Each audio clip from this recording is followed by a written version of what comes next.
Perhaps if I unmute my microphone, you can hear me. Hello, everyone. Let me check out the chat room, make sure that people can hear me. Oh, need to turn off the speakers here.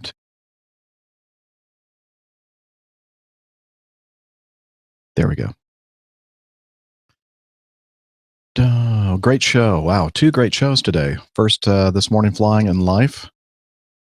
And now just ended the PT UK, Plain Talking UK podcast. Great shows. All right.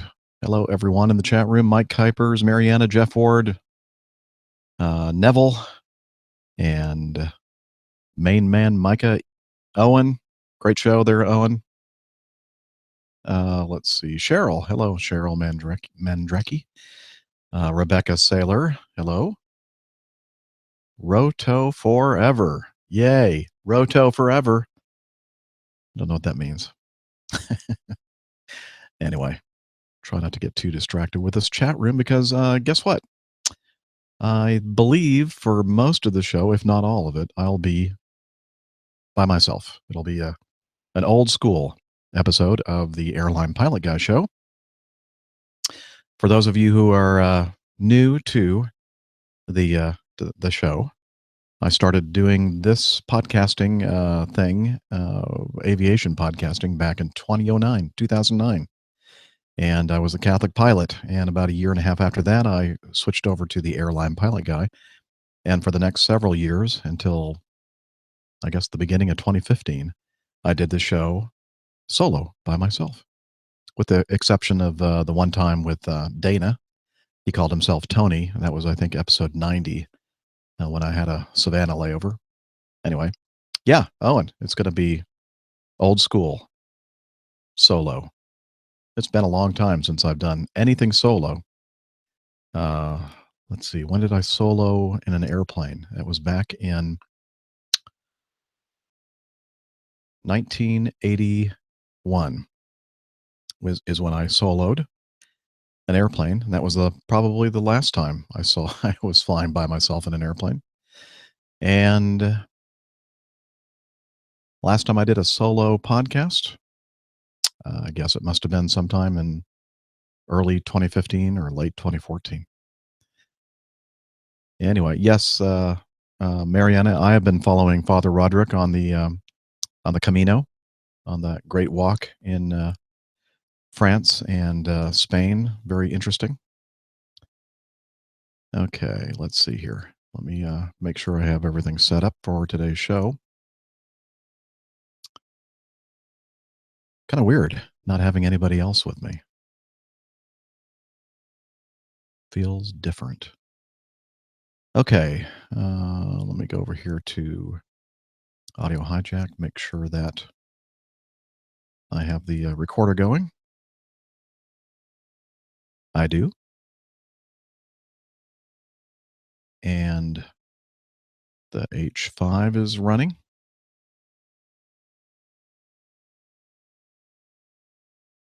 I'm going to move this window over here. There we go.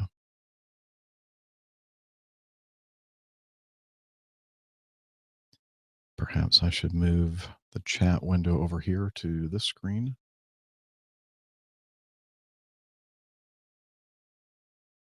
That's true. I'm not by myself. Good point, Barbara. You are all with me. I do feel like I'm not alone. I know that I always have my trusty chat room with me. Solo on the trumpet. It's been a long time for that too, Nev. Yeah, quite some time. That was probably at least 3 years ago that I played solo trumpet. I think I played in a wedding. Yeah, a wedding at my old parish church with an organ. So it wasn't really solo, but it was sort of solo. Okay. To stay listening or not to stay listening? Well, get out of here, Owen. Don't waste your time. Oh, you need to get to sleep. You can always listen to the show. You know what? This is the cool thing. This podcasting thing, you actually can listen to it after I actually record it. Seriously. Yeah. I didn't know if you knew that or not, but you can. Okay. In fact, I'd say 99.9% of the people that listen to the show listen to it after we've recorded it. It's amazing.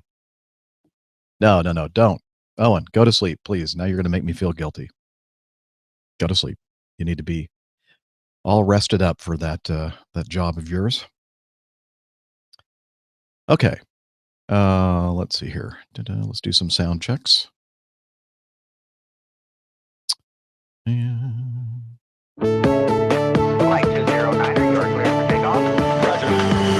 LA to North 123.9. Roger.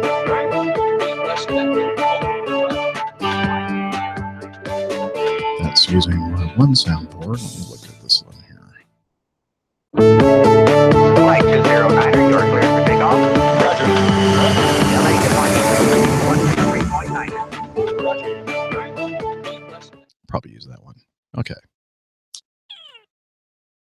Make sure the rim shot ready.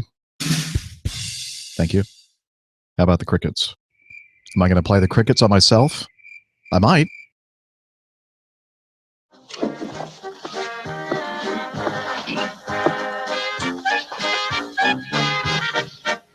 Does your dig that? No? Oh. Let's dig it. I thought you said your dog did not bite. That is not my dog. Yes, Owen, that is a piano behind me. It is a digital. It's a Kawai ES110. They're a brand new model. I broke down and bought one about a month ago. And that's because I have a beautiful upright, professional upright Kawai upstairs, like right over there. But it's in the main part of the house, and it's hard for me to get up there and play without disturbing people. And so this allows me to plug in headphones, and I can play to my heart's content late into the night when everybody's sleeping. I can still be playing Chopin or Mozart or Clemente or Ben Oakland, Java Jive, or Elton John or Billy Joel, something like that. Anyway, let's see. I play, Rebecca. I play. Who plays? Give me a break. Here, should I play a little bit? Hang on.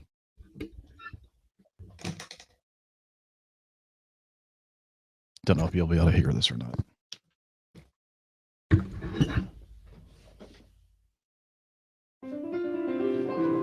Hey.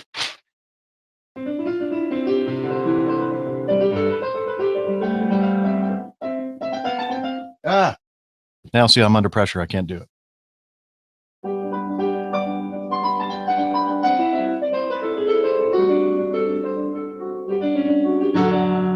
Anyway, we're wasting time. I'll probably get a copyright violation for that. Still a little rusty. Haven't played really keyboard for many years, so I'm trying to get my fingers and my brain to get back working together. And let's see. Happy Cinco de Mayo. This is my my tribute to this special day. We'll talk about that in a minute. In the meantime, I guess I should do this.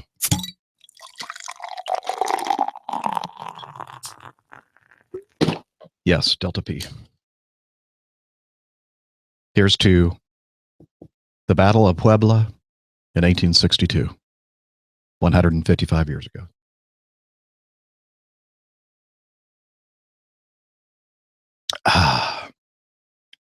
I do not like Corona. Ugh. I guess it's good if you're eating tortilla chips and guacamole and enchiladas and tacos. But by itself, ugh. Okay, let's see here. Let me look at my notes. And I think I'm ready. So I know it's late for you over there in the UK, and so I don't want to keep you up too late. It's a Friday night after all, right? Another Friday night, and no, wait a minute. That's Saturday night. Another Saturday night, and I ain't got nobody. Anyway, let's see here. All right. I'm just going to do it. I'm going to start a new recording. Get an accurate time count. And here we go. Airline Pilot Guy, episode 270. Flight 209er, you're clear for takeoff. Roger. LA to Washington, 123.9. Roger. Right. Request connected.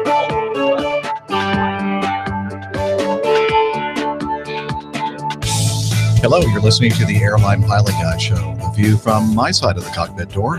I'm Captain Jeff, your host, broadcasting live from Studio 1A in the APG headquarters building in a northern Atlanta suburb. In this episode, a California man sentenced to prison for flying a jet without a license. 2 people dead after air cargo carrier's short 330 crashes up at Charleston, West Virginia. China's C-19 makes its first flight. That, more news, your feedback. So get all settled in, tray tables and seat backs in their upright and locked positions, electronic devices powered on. Flight 270 is ready for pushback.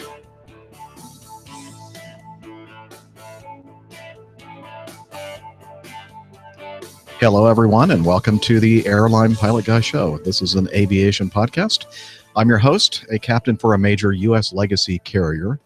And normally this is where I introduce the co-hosts or co-pilots for the show. But today, no, sadly, I'm by myself. This is the way I used to do the show, by myself. And the last couple of years, I've had the APG crew to help me along, give different perspectives, and just have a lot of fun, just gabbing, talking aviation and other things. But now here we are back the way that I used to do it, old school, solo. And I have to be honest with you, it does feel a little bit different. It feels a little odd. But anywho, this is a show where it's not very professional. We don't take ourselves very seriously, or I don't take myself seriously at all. I'm just here to talk about aviation, to give my views on various things happening in the aviation news, and also trying to help out with answering some of your feedback, giving advice, and that kind of thing. And before we move on, I think it's very important that we should make note of the fact that I'm recording this on the 5th of May, 2017, and we in the United States and also some parts of Mexico celebrate this day as the Cinco de Mayo. Get your margaritas, your tequila, your Coronas. Cinco de Mayo is holiday time. We honor the culture of Mexico. Cinco de Mayo is holiday time. To a fiesta we'll go, go, go, la la la la la, go, go, go, La la la la la la. Oh, I guess I don't know that song very well.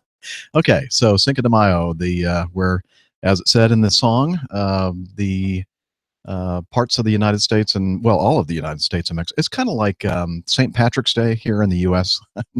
Not too many people here are Irish, but we like to think of ourselves as Irish on St. Patrick's Day every year. And we go out and drink lots and lots of alcohol and beer, spirits, that kind of thing, make fools of ourselves.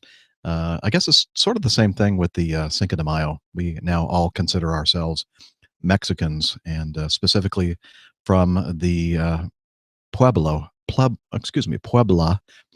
area of Mexico. And let's see, on this day, the Mexican Army's unlikely victory over French forces took place at the Battle of Puebla on May 5th, 1862, 155 years ago. In the United States, Cinco de Mayo has grown in popularity and evolved into a celebration of Mexican culture and heritage.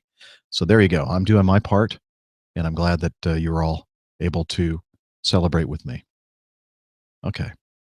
So let's move on to what's been happening. We don't have to hear from, well, first of all, I should say that Dr. Steph she may actually be listening to us right now. I think her flight departs Charlotte at 6 o'clock. So she's probably listening right now. Hi, Steph. Miss you. So she wasn't able to join us. Captain Nick is in one of his favorite layover destinations, and that is Lagos, Nigeria. And he is, I'm sure, having a great time over there, and he tested his bandwidth and found it to be seriously lacking. So he is not able to join us either. And then, of course, Dana. We all know that Dana is a big motorcycle rider, specifically Harley Davidson, a very popular brand here in the U.S. And he is down in Panama City, I believe. They have a bike week down there this week. And so that's where he is. So again, he's not able to join us for the show. So it's basically me and my fellow loyal fans and listeners in the chat room, the live chat. By the way, if you've not done it before, you should follow us on Twitter at APG Crew. I'm also at Airline Pilot Guy on Twitter, and also the Facebook Airline Pilot Guy. We'll put out a little post to let you know that we're going to be recording live, and then you can tune in via the airlinepilotguy.com website, the live page, or just use the link that I put in the tweet. Head over to YouTube, our YouTube channel, and here we are recording live, and we have a great chat room, and it's a lot of fun to hang out with those great folks in the chat room. So as I mentioned, or I may not have mentioned this, maybe I've mentioned it before I started recording live, but earlier today, it's been a big day for aviation podcasts. Dispatcher Mike, started off with the recording of Flying and Life this morning, and then had a little bit of a break, and then the Plane Talking UK guys, Carlos and Matt, took over, and Owen was one of the special guest today on the show. And they also had a special call-in guest, Carlene Pettit, and it was a very interesting interview with her. So great show. You should check out those two podcasts. They are amongst many, many great aviation podcasts out there. So I'm just happy that I can be a part of this day as well. Now, on Mike's show, he talked a little bit about recent bad behavior. And let's see if this works. Nope, that's the wrong B. I was going to hopefully play Bad Boys. Let me find that over here somewhere. Okay.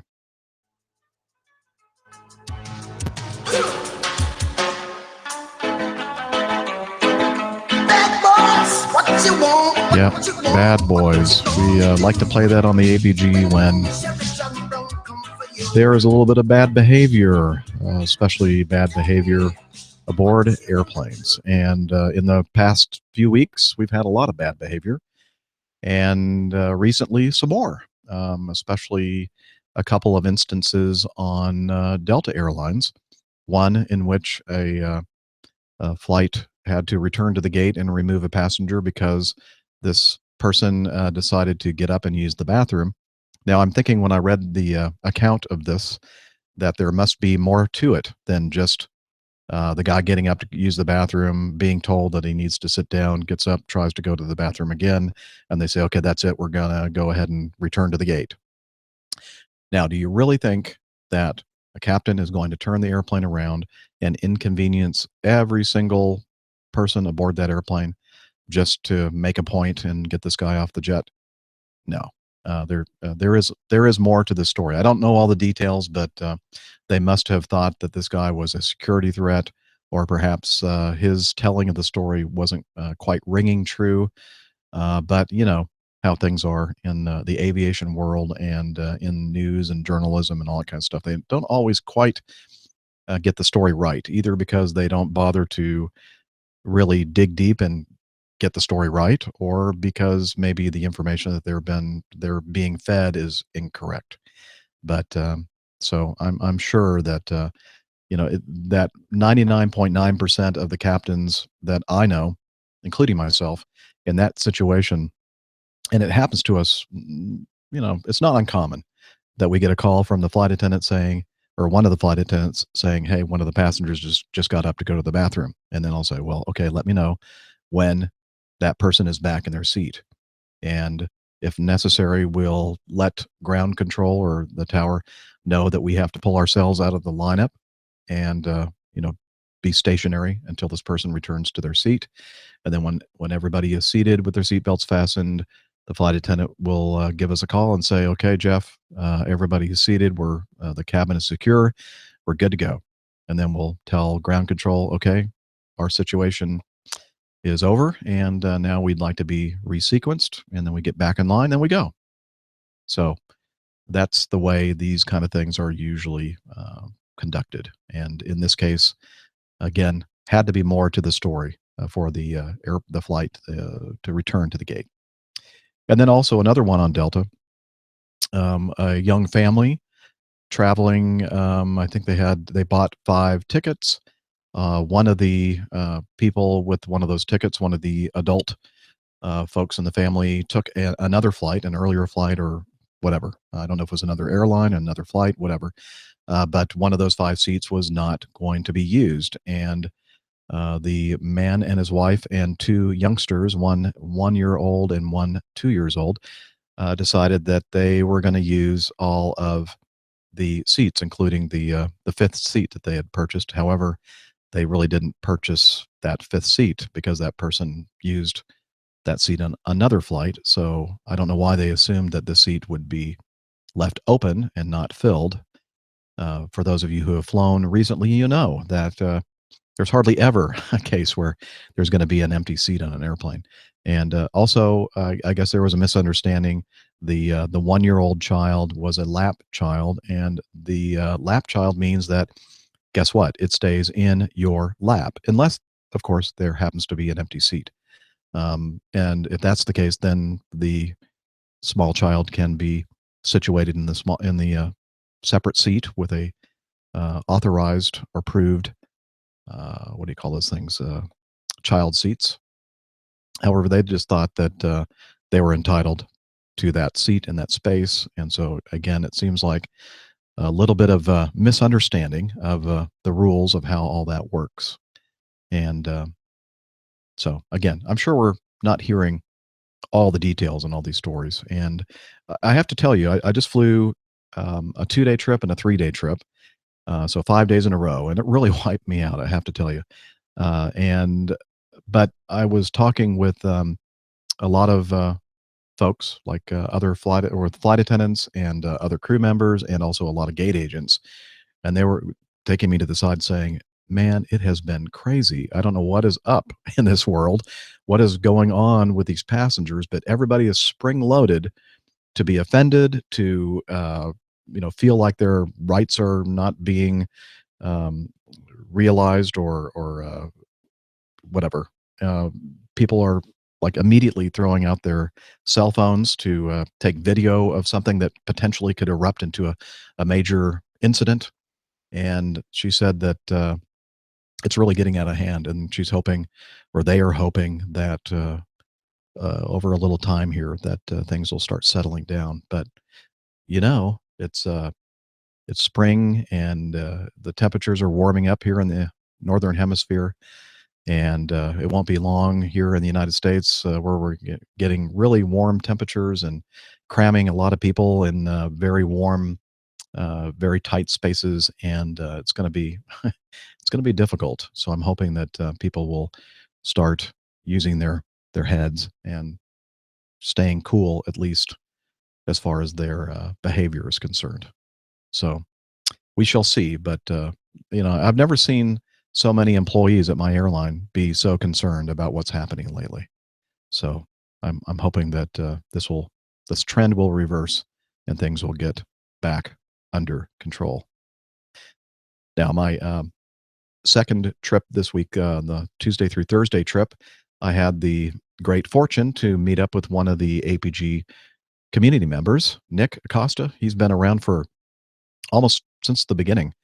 In fact, maybe he has been there the whole time. But on our early meetups in Miami, even before there was such a thing as Miami Rick, Nick was there and was present at the those early meetups in the Miami area. And he contacted me through Facebook and said, "Hey, if you're down here anytime soon, let me know and we'll get together." And I said, "Well, as a matter of fact, I'll be in Fort Lauderdale. I know it's not really super convenient to you in Miami, but I'll be relatively close by." And he said, "That sounds great. After work, I'll head over to your hotel, pick you up, and we'll go somewhere and have a meal." So that's what we did. And it was great to see Nick. And we had a great seafood dinner at a little hole in the wall place. I think it's called the Southport Raw Bar, not too far from our hotel. And we got all caught up. Nick is working for an outfit called Atlas Airlines, or Atlas Air.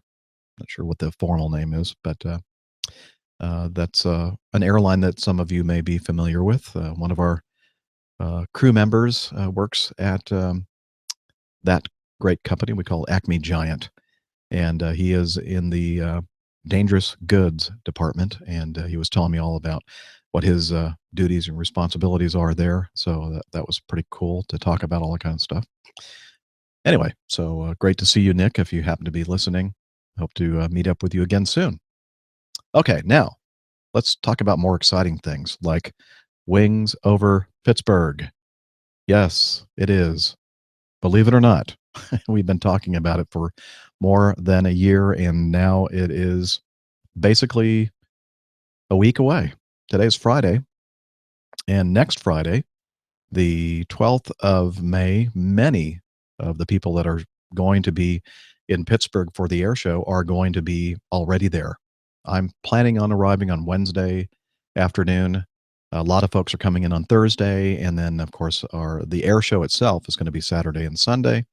And Saturday night is when we're having our APG live podcast recording with all of our AvGeek podcast friends as well, including great folks from the Airplane Geeks podcast. We have, of course, Matt and Carlos from the PTUK. We have a bunch of people coming. Can't name them all, but there are going to be a bunch of folks with us. Of course, Micah and Brian, they're going to be kind of part of the Airplane Geeks podcast contingent. And let's see, am I missing anybody? We have the PTUK guys and a bunch of folks like our representative from NevTech Industries. He's in the chat room right now. The wonderful Nev of NevTech, going to be helping us out with the audio technical stuff. And boy, many people that I'm looking at right now in the chat room. Barbara Parrish flying over from the UK. Rebecca Saylor, she's not too far, I believe, from that area. She's going to be coming in with some of her family.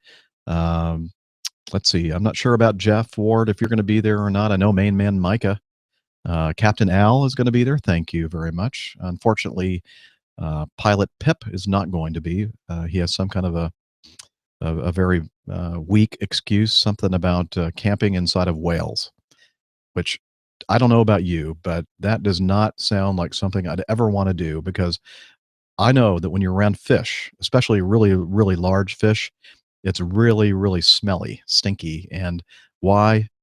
I hope that the whales that they're going to be camping in are dead whales, and that's going to make it even worse, really. But live whales, I mean, that seems like it'd be kind of dangerous. So, see what I mean? Very weak excuse, Captain or Pilot Pip.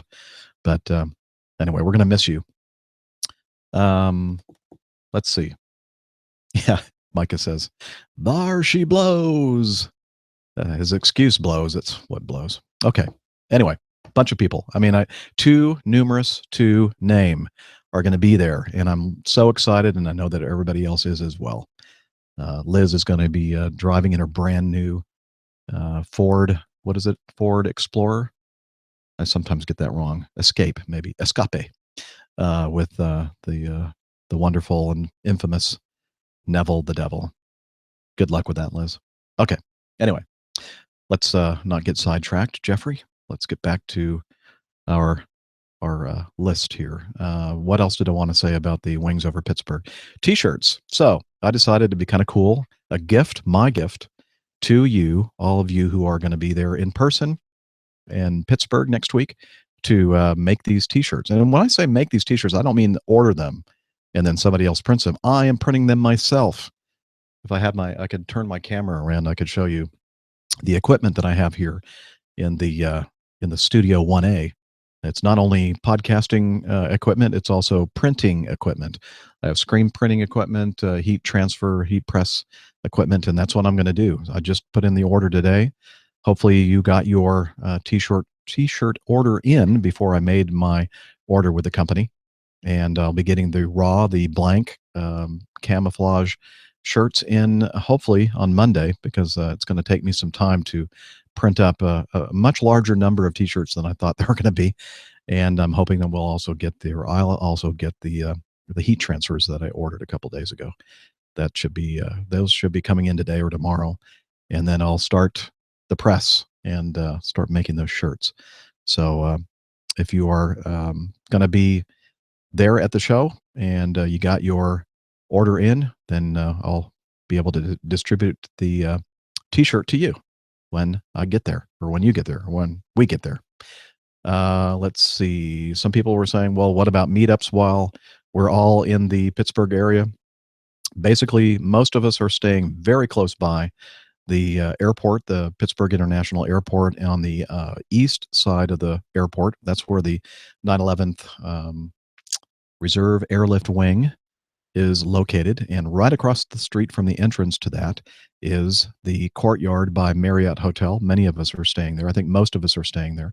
Also, the Embassy Suites nearby and the Sheraton nearby are a couple of other hotels that I know for sure that people are staying.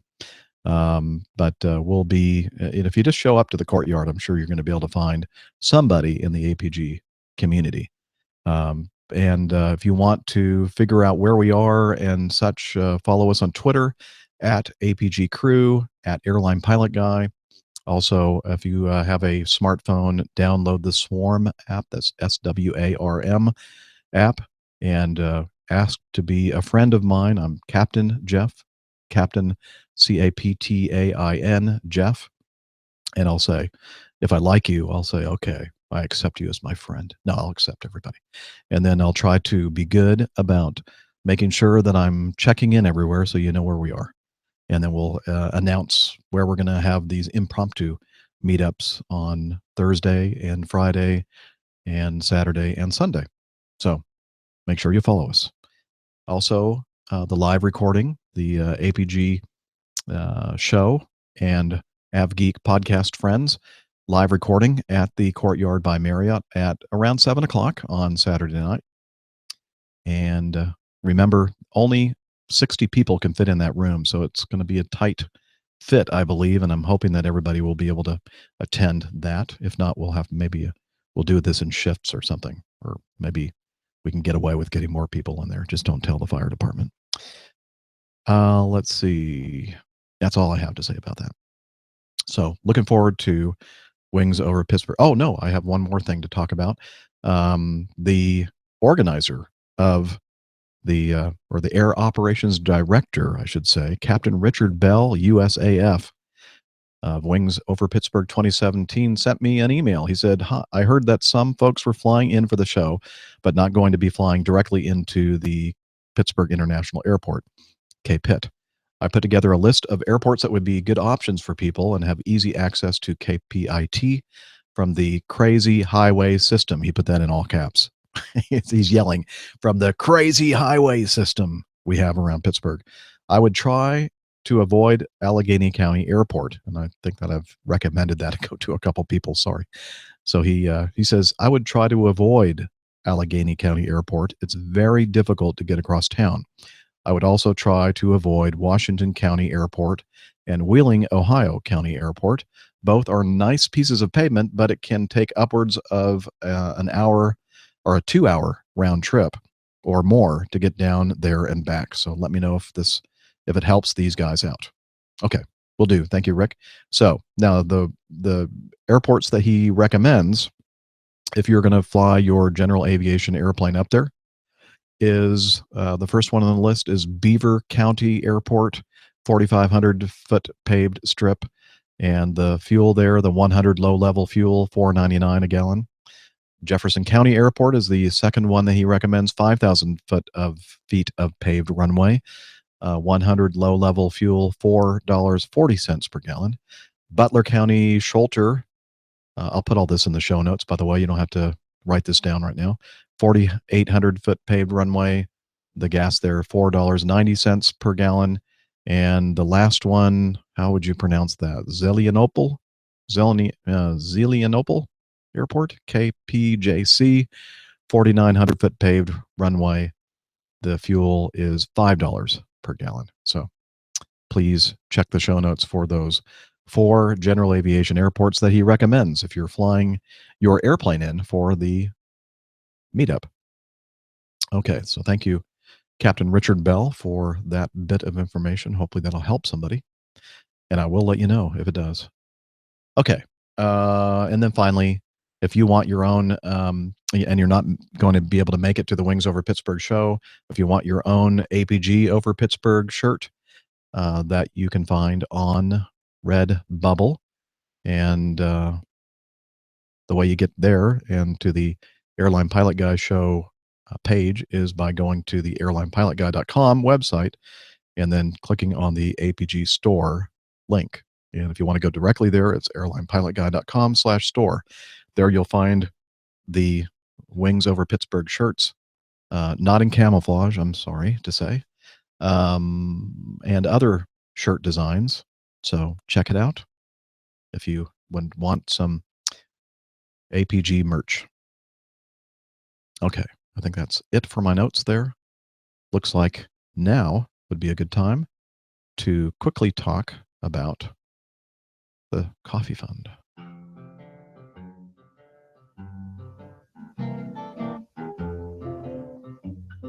Johnny, how much more coffee?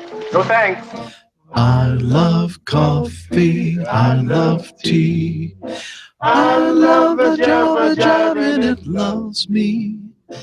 Coffee and tea, and I didn't mean to turn it off.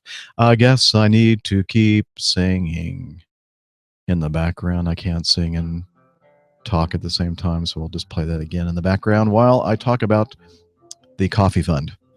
And there are 2 ways to contribute to the show via the coffee fund. One is what we call the Coffee Fund Classic method, and that is via PayPal. And since the last show, we have a couple people that contributed using that method, and they are John Wozni and Brandon Gonzalez. We're going to talk about Brandon a little bit later in the show. He sent us some feedback, but I believe John did too. So thank you guys for using the Coffee Fund Classic method of the Coffee Fund. And we also have something called Patreon. If you want to become a patron of the show, use patreon.com/airlinepilotguy. And we have 2 new producers of the show, Mike Blackburn and Peter Juhas. I probably didn't pronounce that. It probably wasn't even close to proper pronunciation, but I gave it a shot. So Peter and Mike are 2 new producers via Patreon. So thank you very much for your support, everyone. If you want to become part of the cadre yourself, head over to airlinepilotguy.com/coffee.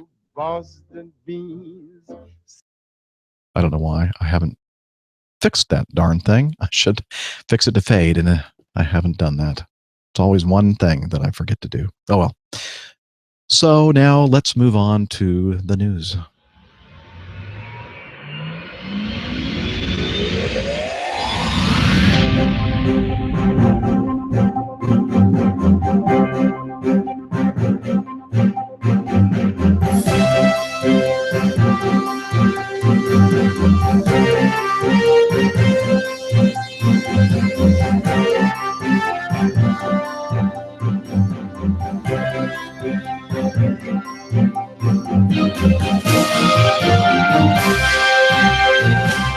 Nicholas tells me I pronounced Peter's name perfectly. It's Hungarian. Yay. Sometimes I get lucky. Thank you for that. Let's start off with, and somebody sent me a piece of feedback on this. I forgot whom. Anyway, or I forgot who sent this to me. And anyway, it's from Flying Magazine. A California man was sentenced to 10 months in prison for illegally piloting a Cessna Citation and a Falcon 10 jet for paying passengers. On April 27, 2016, Arnold Gerald Leto III was arrested on federal charges of illegally piloting a private airplane from Los Angeles to Las Vegas without a pilot's license. The Department of Justice and FAA determined that Leto had illegally piloted a number of flights dating back to at least 2015, and he ultimately pleaded guilty to the charges. This week, Leto was sentenced to 10 months in federal prison and required to pay a $5,500 fine. In January of 2015, he took paying passengers from Santa Monica to Phoenix, despite never having received a type rating for a turbojet-powered airplane. For that trip, he served as the sole pilot of a Cessna Citation. By the way, I believe that Citation was not certified for single pilot operation. It was, you're required to have two pilots. And so not only did he fly the airplane by himself in against the regulations, but he also didn't have a type rating, nor did he have any of the proper licensing to fly that kind of airplane. And he also flew a Falcon 10, a twin-engine Falcon 10, on a trip from Van Nuys to Las Vegas, where there were 8 passengers. This was on April 8th, 2016.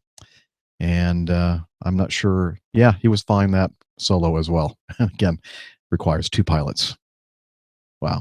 So he got, as I said, 10 months in prison and a $5,500 fine. I think he got off pretty lightly for not, doing the right thing and actually getting proper licensing and such. Definitely endangered the flying public. So good to see that he was busted. Let's go on. This was actually kind of breaking news sometime earlier today, the 5th of April. A air cargo carrier's short SD-330 flying on behalf of United Parcel Service, UPS, was flying from Louisville, Kentucky to Charleston, West Virginia with 2 crew members. They were on final approach to Charleston's Chuck Yeager Airport, runway 5 at 6:53 local time in the morning, when the aircraft impacted trees and terrain to the left of the runway. The aircraft burst into flames and was destroyed. The airport reported it appeared that one of the aircraft's wings hit the runway surface, and the aircraft went off to the left of the runway into a hill. Another report said that actually when the left wing hit the runway surface, it broke off, and then the fuselage and airplane just cartwheeled off to the left. One of the unusual things about this airport is that any of you familiar with West Virginia, especially Charleston, the state capital, know that the terrain around that area is not flat in the least bit. It's just a very, very hilly, almost mountainous area. And so they basically leveled off the top of one of these mountains and put the airport there. And that means that when you land on the runway, if you go off the runway, either off either end or off either side, it's very likely that before long you're going to be heading down into a very steep drop off. And that's what happened here. Both occupants, the pilot and co-pilot, were killed, unfortunately. Rest in peace. The NTSB has opened an investigation.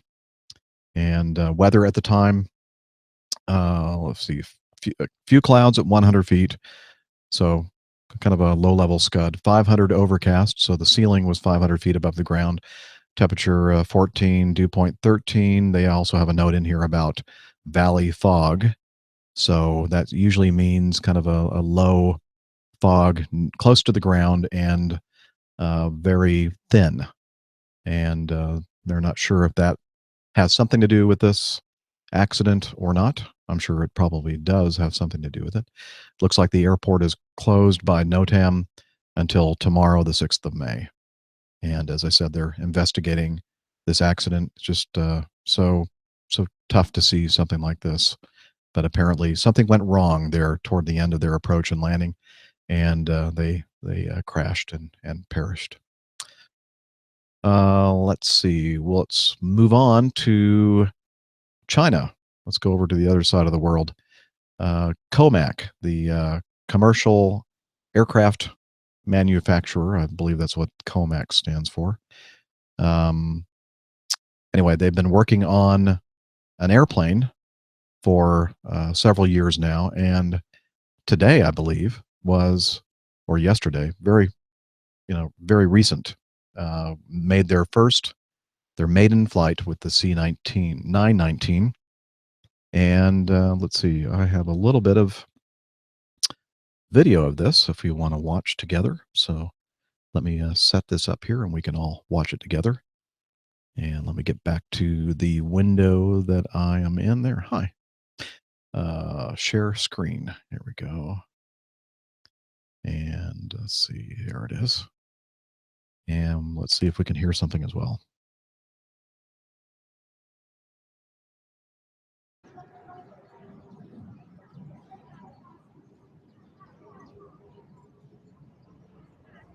Okay, it's rolling for takeoff.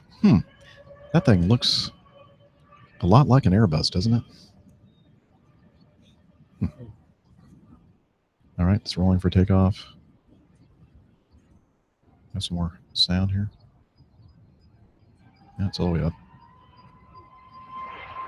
Okay, it's rolling for takeoff in Shanghai. International Airport. China's first large passenger jet is about to take off. This is C919, first maiden flight. Now it's taking off. Right now it's already taking Nice view of the nose off. wheel extension. On these maiden flights, they almost always leave the landing gear extended. So no gear retraction here. And off it goes. As I said, it looks a lot like most modern twin-engine narrow-body airplanes. Now here's a view from the inside of the cockpit. And the test pilots wearing their bright orange jumpsuits, flight suits, are up there flying the thing. Looks like everything is going swimmingly well. So while you watch that, let me read a little bit about this airplane.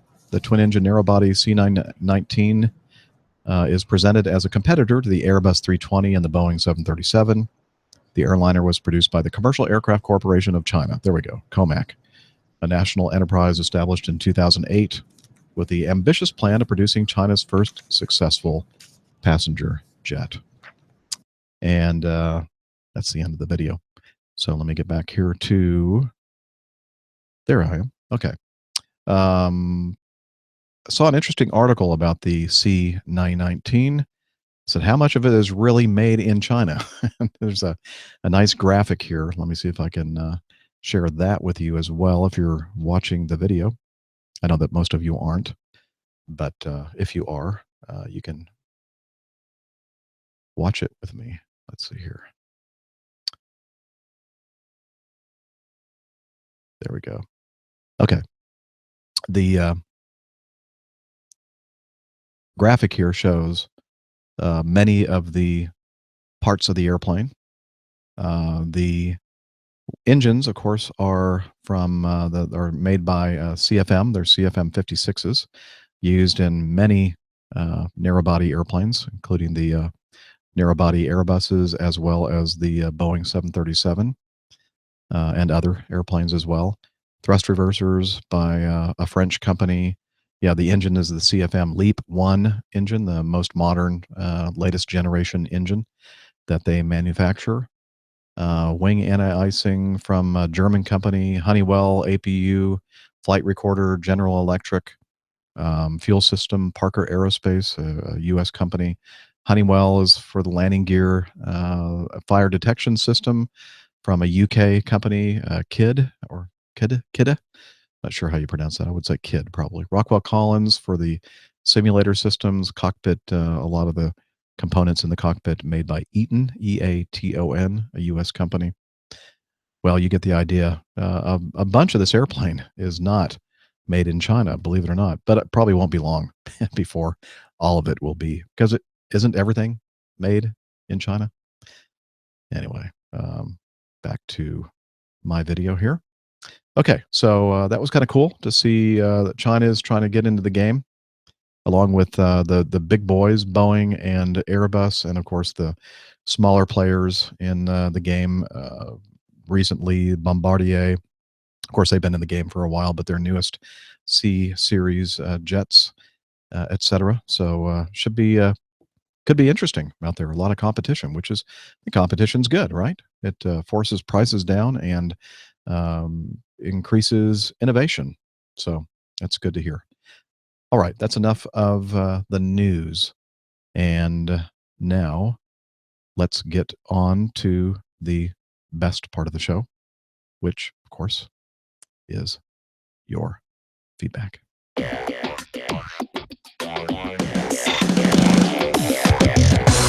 Captain, incoming message. Sorry, Bruce. I think I just woke you up. My bad. Okay. Let's see here. Let's start off today with Medrod.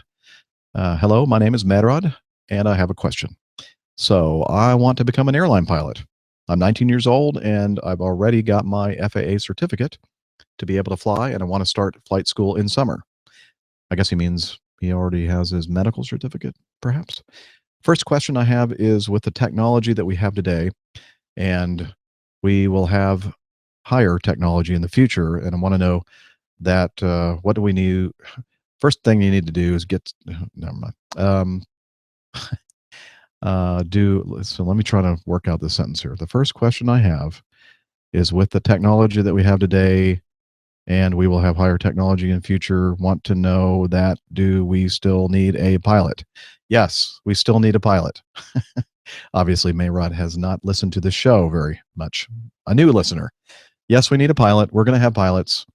We're going to have pilots long after I pass from this world. So don't worry. It's still a good career field to get into. They're not getting rid of pilots for a long, long time. I don't care what the people out there say that disagree with me. You're wrong. We're going to be around for a while. Well, I might not be. I'm going to be forced to retire in 6.5 years, so I won't be flying these things in the future. But trust me, there will always be a human with flying skills aboard an airplane.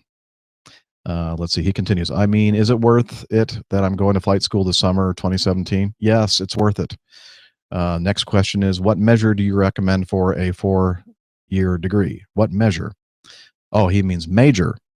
I would major in something that you want to do in case it doesn't work out in the flying career. So if you're interested in being a lawyer or an accountant or whatever, do that. So whatever your plan B is, whatever job it is that if you couldn't be an airline pilot, what do you want to do instead? That is what I get my degree in, because as many of you know out there, it doesn't always go the way you want it to go. So as much as you want to be a pilot in the airlines, they may not want you. So you might want to have that backup plan, and that's what I get my degree in. Now, I am not a good example. I guess I really can't say that, because if I couldn't fly, I'd still want to do something in the aviation world. And I ended up getting a degree in aviation management, which is kind of a generic degree, kind of a business degree, and a sort of an engineering degree. At the time, it was in the School of Engineering at Auburn University, so I took a bunch of engineering courses.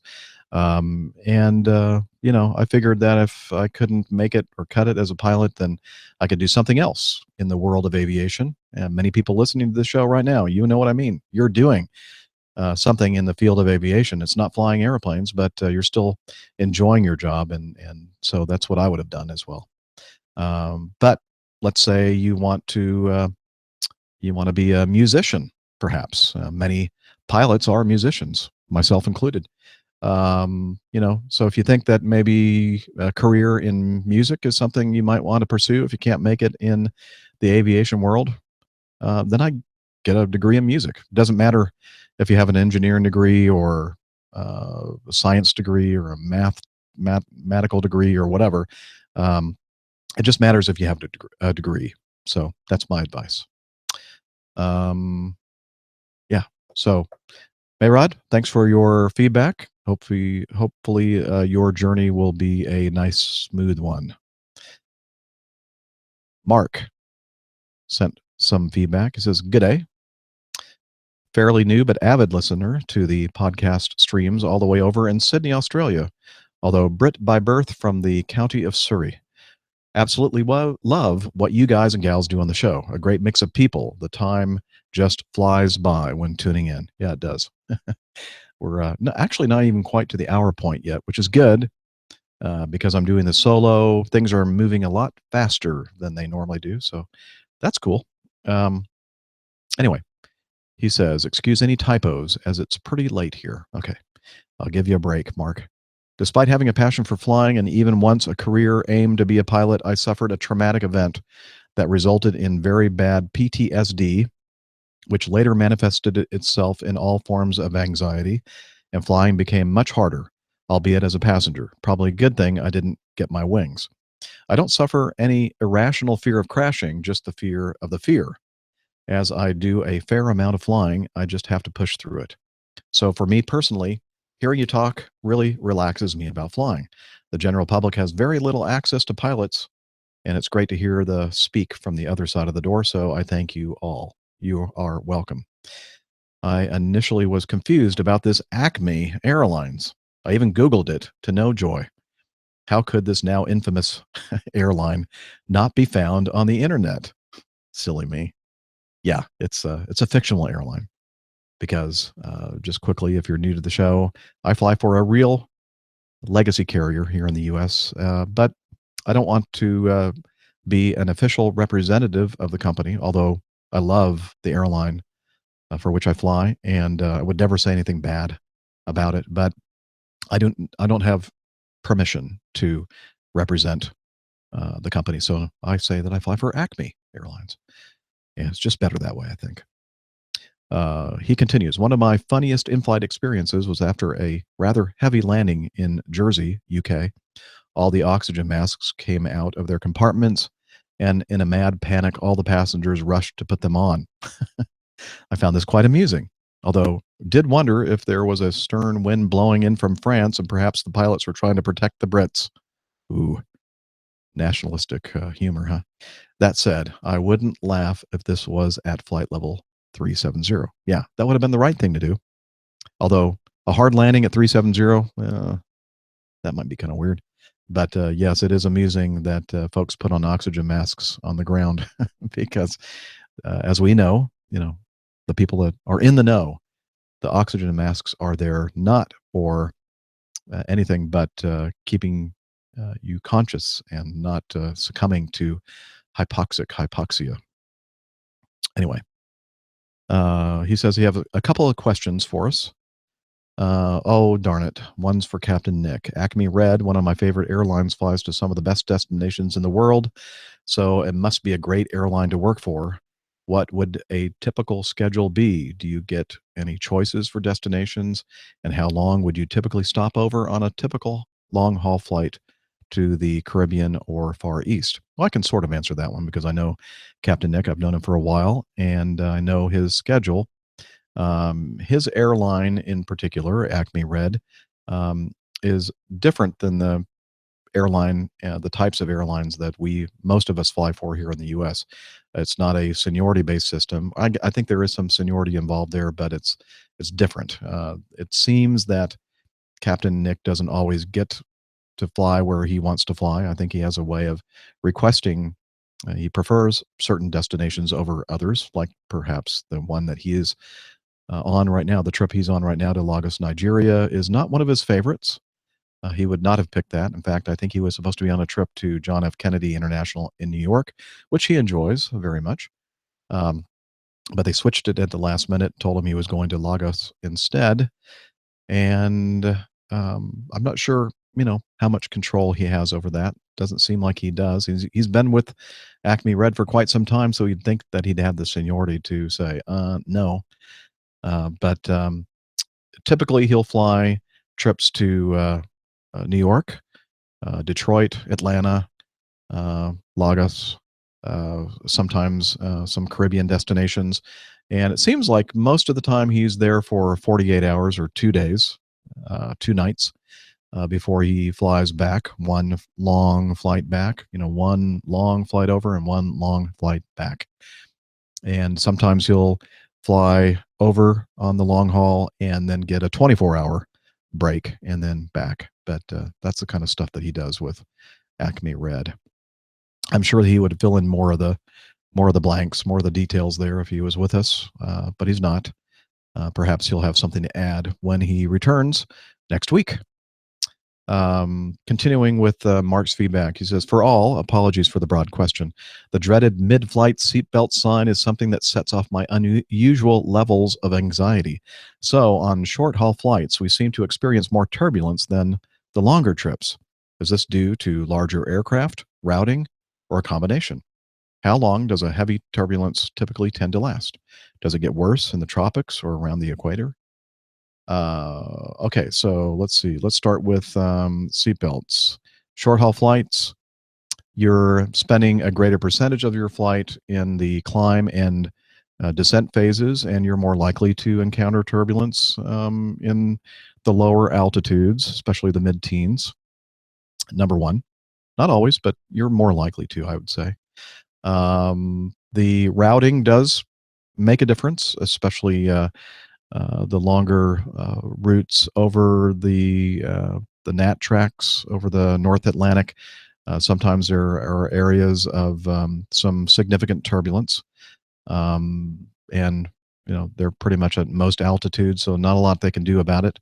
But I can say that trips down to the equatorial regions, the Intertropical Convergence Zone, or the ITCZ, definitely you're going to have turbulence, because that's basically where thunderstorms are born, or huge storms, hurricanes, cyclones, that kind of thing, are spun off from the Intertropical Convergence Zone, because that's where the air patterns, the wind patterns, the pressure gradients from the hemispheres, they're different. They're opposite of each other. And of course, right there at the equator, or very near it, depending on the time of year or the tilt of the Earth, that's where all these air masses are coming together.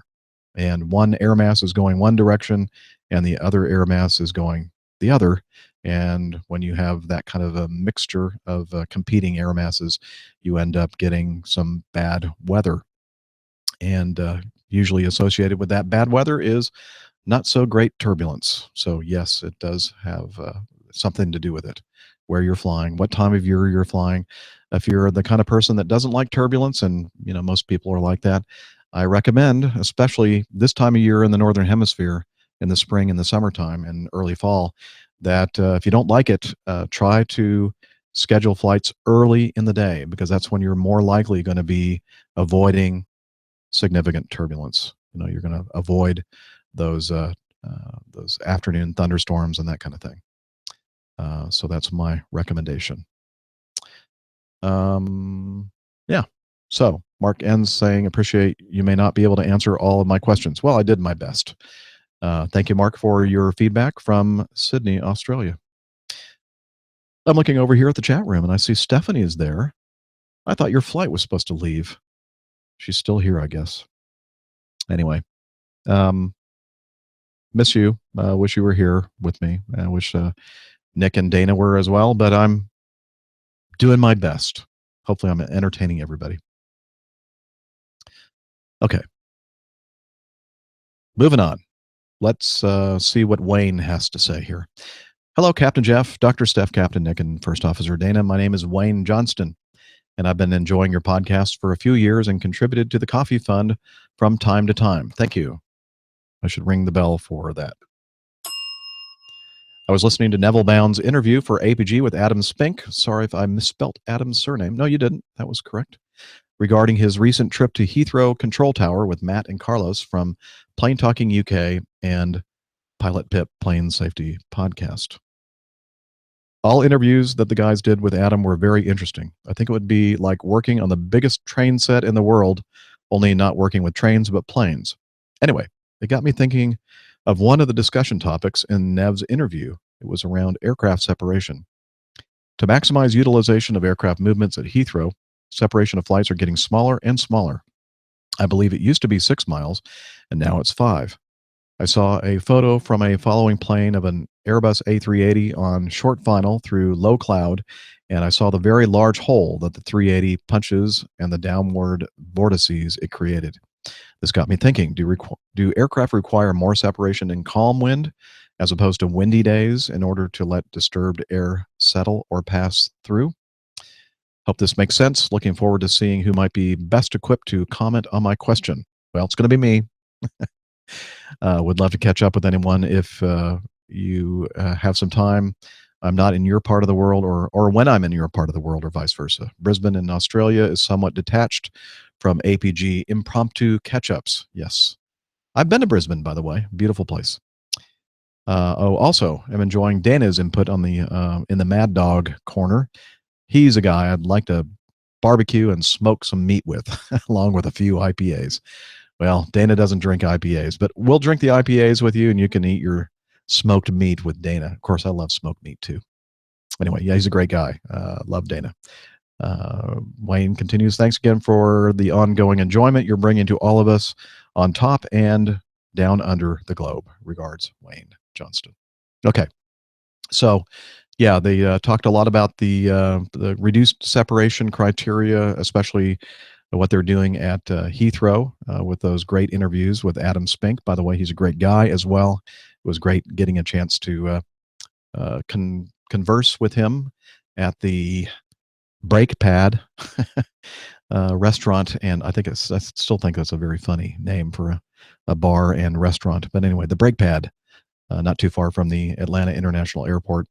The reduced separation, I don't know all the details, but basically they're basing the separation now on weather and especially the wind patterns. And your sense is correct, Wayne, that when the winds are calm, you're probably going to need more space because those wake vortices that you're seeing there are going to hang around longer. And if I remember correctly, the way a wake vortices disperses or propagates is from the wingtips, and they go outward anywhere from about 1 to 5 knots. I think the bigger the airplane, the heavier the airplane, the little bit faster, and also has something to do with the speed of the airplane as well. And the way that they propagate downward, if I remember correctly, it's like 300 to 500 feet per minute. So when you don't have the fog or some other kind of airborne condensate to show you those or picture those vortices, you have to kind of picture them in your head. And that's one of the things a good pilot will be thinking about when they're flying behind, and it's, visual meteorological conditions, not instrument conditions, where you can actually see everything around you. You can see the airplane ahead of you. You have to kind of take that into account. And the sharp pilots that I fly with go, maybe we should ride a little bit higher on the glide slope to avoid that wake vortices or the wake turbulence. Or maybe we should fly a little bit to the left because that's going to be upwind of the vortices, etc. That's a smart thing to do. But the thing that they're doing at Heathrow is a very smart thing as well, by adjusting the separation based on the wind conditions at the airport. And one of the interesting things you have to think about is that if it's a very light wind and it's a very light crosswind, so that airplane ahead of you throwing off that vortices, let's say that the wind is coming from left to right, you have to kind of picture in your head that wake turbulence, that wake vortices is going to, or vortice is going to be staying in that position because it's trying to propagate sideways at 1 to 5 miles per hour. And if you have, or 1 to 5 knots, if you have a wind that's 1 to 5 knots, guess what? It's going to hold that wake vortice in position, and the other one's going to be scooted off. You don't have to worry about that one. So a lot of things that we have to think about when we are following airplanes landing at big, busy airports, especially behind large or heavy or jumbo airplanes. But looks like Heathrow has kind of taken the whole calculus out of it by just adjusting that separation based on their scientific calculations and readings and such. So I'm sure that we're going to see more of that at airports around other airports around the UK, in Europe, and the US as well in the future. So great question, Wayne. And I'll let Dana know that you want to meet up with them in Brisbane for smoked meat and IPAs, although make sure you have a nice bottle of bourbon on hand for Dana. Okay. Man, one of the things that I forgot about when you're doing a show by yourself is that I don't have time to sit back and listen to somebody else talk and drink my beer. So hang on, bear with me.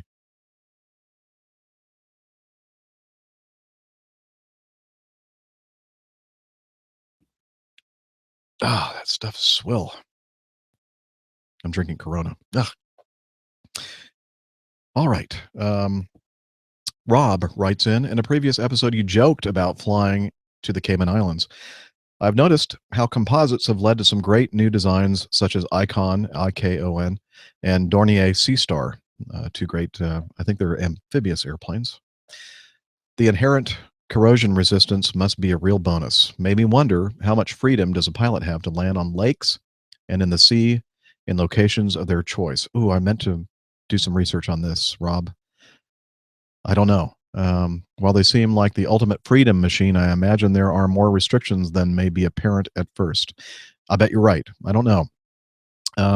Anybody in the chat room know anything about the rules when it comes to landing on lakes and in sea? I know that I bet Dr. Steph does, if she's still here with us. She has a seaplane rating. I think she's the only one of us in the APG crew that does have a seaplane rating. So we'll see if she gets back with us on that. Are there restrictions, or can you just land on any darn lake or river or anywhere in the sea? I'm sure there must be restrictions. If we don't answer it on today's show, Rob, I'll try to make a note of that fact and try to answer your question on a future. Yeah. Oh, Miami Hick says rule number 1, stay above the water. I guess you can go right on the water, but not below it. I would recommend against going under the water. That would be my advice. Yes, I guess Steph now has boarded the airplane, is taxiing out, so she cannot help us out. So Jeff Ward says in the U.S., it varies by state, and the Seaplane Pilots Association has a guidebook of the bodies of water where landing is allowed. Okay, yeah. As we suspected, Rob, there are restrictions. Also restrictions landing in parks, etc. So your sense was correct. Rob continues, on a related and different note, do simulators have programming to simulate ditching at sea? You've mentioned the challenge of trying to simulate some of the stall conditions that have been at issue lately. In a similar manner, would ditching be hard to simulate with little hard data? I guess all you can do is practice a low-speed glide to the theoretical sea level, but like a helicopter pilot might practice an auto rotation. Or, a bit like a helicopter pilot practicing an auto rotation. Yeah, I've never seen, and none of the simulators that I've been in, at least nobody's ever shown it to us, simulate ditching at sea. And I believe it's partly because the fact that they probably don't have a lot of hard data, as you surmise. And maybe it's just, because every situation is going to be different. Every swell condition is going to be different, etc. I don't know. Maybe the more advanced simulators do have ditching at sea simulations built in. I don't know. I've never seen it myself. And I've been doing simulators for a long time, but most of the airplanes that I've flown are older technology airplanes, and the associated simulators are as well. So, yeah. So I don't think so. That would be my answer. Could be wrong, but yeah, there you go. Thank you, Rob, for sending in the feedback, and hopefully I got about 75% of that. You're right, though, about the composites and corrosion. That's one of the advantages of composite fuselages, like the Nick likes to call it the bin liner, the 787 Dreamliner. is that they can handle a higher delta P. Let me get a better ding. Delta P, which is the pressure differential. And also they can put higher levels of humidity in the cabin because metal corrosion is not a factor. So, it might be a little bit more comfortable for the passenger with a little bit more humidity inside the cabin. And again, as I said, the composites allow for that because you don't have to worry about metal fatigue, metal corrosion, etc. Let's see. Lane Street says in Microsoft Flight Simulator, or FSX, you can ditch in water if the plane has float type contact points. Okay. Well, there you go. Okay, I'm taking a little break here. Jeff, does Jeff need to be a moderator? Do you think we should trust Jeff Ward? I don't know. Okay, there you go. All right, moving on. This might be a nice time to acknowledge our Coffee Fund cadre, the 3 top-level contributors, our executive producers and up. And so while I do that, let me play a little bit of coffee-related music. By the way, that kind of irks me. Last show I did this. This music, by the way, is podcast-safe music. I got it specifically to play on a podcast, and I wasn't going to be violating any copyright. Well, you all know the story with the Java Jive. It's not copyrighted. It's public domain. And the music that I played last week is also public domain. And yet these companies still claim that I'm violating their contract, or not their contract, their copyright. Where does it end? So let me try this one, see if I get nabbed for this one as well.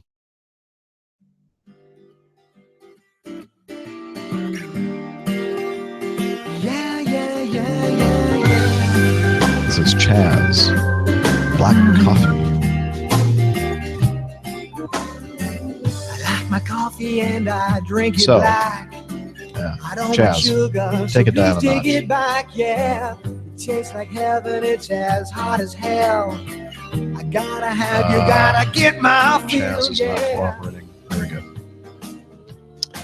Okay, let's start with the executive producers, $5 per episode and up. Chris Elrod, Dispatcher Mike, Justin Williams, Eric Graves, John Feldman, Robert Fairburn, Dr. Bo Abrahamson, Christopher Klemick, Justin Breeze, Trevor Moody, Joe Driver, David Collier, Bill Bates, Ross Gridley, Steve Nuss, George Nolly, Ken Hayes, Randall Shepard, David Villeneuve, Richard Miller, Larry Geezer, Gregory, Zebulon Dawson, Jonathan Turftor, Mike Clark, Liz Piper, Chris and Tanya, Andrew Espig, Stephen Wisniewski, Adrian Meacham, Kenneth Ludwig, and Jim G. Thank you all for being executive producers of the Coffee Fund cadre. Actually, executive producers of the Airline Pilot Guys show. Associate Senior Executive Producers, $10 and up. Eduardo Suarez, Stephen Ward, Neville Bounds, Michael Benson. Thank you guys for being part of that exclusive group. Just 4 of you at the $10 per episode and up level. Thank you. And then finally the top level, $20 per episode or more. And we have Lucas Diamond, the Flying Kiwi, and finally Asa Armin, who has been with us from, I think, just about the beginning of the Patreon patrons at this senior executive producer level. Awesome. You are all awesome. Hey, if you want to be part of the cadre, especially the upper level, head over to airlinepilotguide.com/coffee. Again, thanks so much to all of you for any contribution that you give us. It's definitely a motivating factor for us. I want black coffee, cause one cup is never enough. I want it right now, right now, right now, right now, right now, right now. The soundboard's always acting up. Okay. Unfortunately, this company that makes this soundboard, they stopped working on it years ago. Just hanging out there to die. Let's see. Louisiana Steve wrote in, and he said, "Hello, Captain Jeff, the APG crew. Please see the attached audio feedback and the links that are associated with it." And let's hear. He sent us some audio feedback. Let's hear what he has to say. Hello, Captain Jeff, APG crew, and the APG community. My name is Louisiana Steve. I'm recording today in Little Rock, Arkansas. I found myself working here all week. And the reason for making this recording is to get your opinion on the much discussed pilot shortage. Now, we've heard about this pilot shortage for many years now, and haven't really seen much come of it, to be honest. Well, the FAA just released their latest data, and it looks like things could be changing. For example, in 2016, we had 8,000 applicants taking the ATP written exam. But for 2017, if current trends continue, we'll probably end the year with less than 3,000. That's quite a drop-off, and probably quite concerning for the airlines, as we can see some real data showing that the availability of pilots is going to be reducing in future. So what are they going to do about it? Are we going to see age 65 become age 67? Are we going to see regional flying absorbed by the mainline?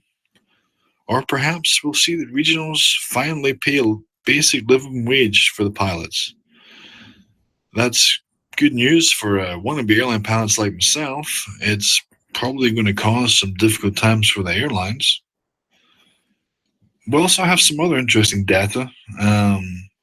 For example, in 2007, we had 2/3 of commercial certificates being issued to U.S. citizens.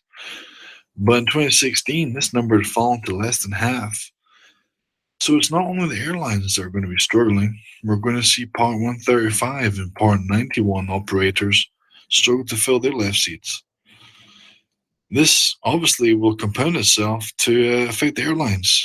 And Part 135 and Part 91 is part of the pipeline to supply these pilots. So how are we going to get around this? Without making flying more affordable, is there much we can do? Will the US actually begin importing pilot labor? Is that the level we're at now? We just can't get the pilots that we require? It's going to be an interesting couple of years. I myself am working on my certificates right now. I'm hoping to be in a regional within the next maybe 18 months to 2 years. But the reason I held off as long as I did, I'm in my mid-30s, is because the wages offered. I couldn't afford it. I have a wife, 3 children. I couldn't afford to go and make $25,000 a year. So, fingers crossed, this is signs of improvement. This is the airline industry treating its pilots like it should. Well, clear skies, tailwinds as always, and I'll talk to you all later. Bye-bye. Thank you, Louisiana Steve, for your feedback. And yeah, so this pilot shortage thing, where many people for so long said, it's all made up, not really, fake news. No, it's real. Has not really significantly impacted the majors yet. It will, but I say significantly. It has to a less significant amount affected even the major airlines such as mine, Acme, because the quality of the folks that are coming in for interviews is going down. And we're hiring people that people tell me kind of under their breath would be the kind of people they'd never hire like 10, 20, 30 years ago. But it's necessary because we need to keep these cockpits filled with pilots, and they're doing their best. But I forgot what the exact, I think out of 100 applicants or people who have interviews at Acme Airlines, about 75% or so are hired. So, it's a good, that number would probably have been much higher years ago, but now it's going down. A lot of good ideas that you proposed there in ways to kind of help alleviate the shortage, at least short term, like extending the retirement age to 67 and a half. I'd heard that rumor several times, but then again, I've heard rumors that say that there is no way that they're even going to touch that. They're going to leave it at 65 forever, but who knows? There may, the the military is really, really hurting, even maybe even more badly than the civilian flying world, and there may be some interesting uh, solutions to helping with the shortage in the military services here in the U.S. and the airlines as well. So we may come up with some kind of a hybrid solution for that. Who knows? What I can tell you is that old geezers like me, I'm sure they're not going to say, "Hey, we need you to fly some stuff in the military as well as your airline stuff." And I really don't want to do that anyway. But um, I don't think that that's going to be something that happens.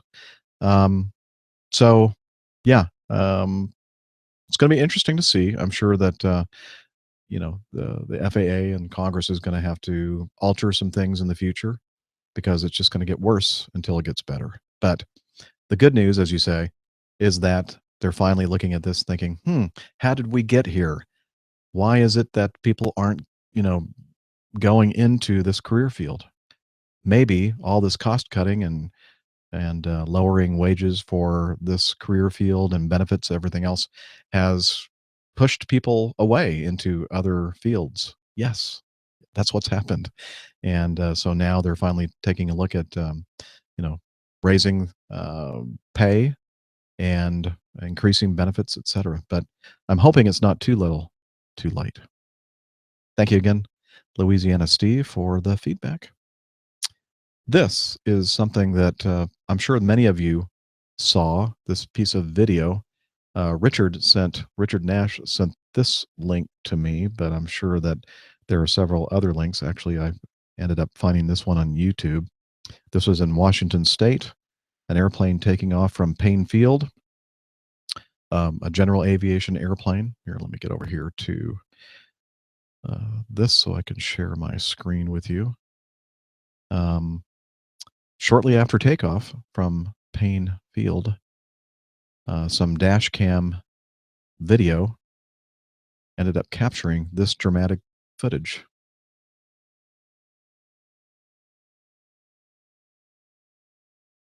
All right, we see an intersection, an airplane coming to view. Boom. Wow. Big fireball. Looks like a major motion picture. What was that, a Cherokee or something like that? It was a Piper low wing, single engine, 6-place airplane coming into view and to the picture. If you're not watching the video, I'll put a link to it in the show notes so you can watch it yourself, hitting some wires and hitting the traffic light stanchion and then disappearing from view in the frame. But apparently the airplane ended up crashing, I guess, crash landing without injuring or at least not killing anybody. I'm sure that somebody must have been injured in that, but I guess a good outcome. And nobody on the ground was injured either. So thought I'd mention that for today's show. And again, a story about that particular incident and the video that we just watched, if you're on the live video, will be in the show notes for you to watch as well if you haven't already seen it.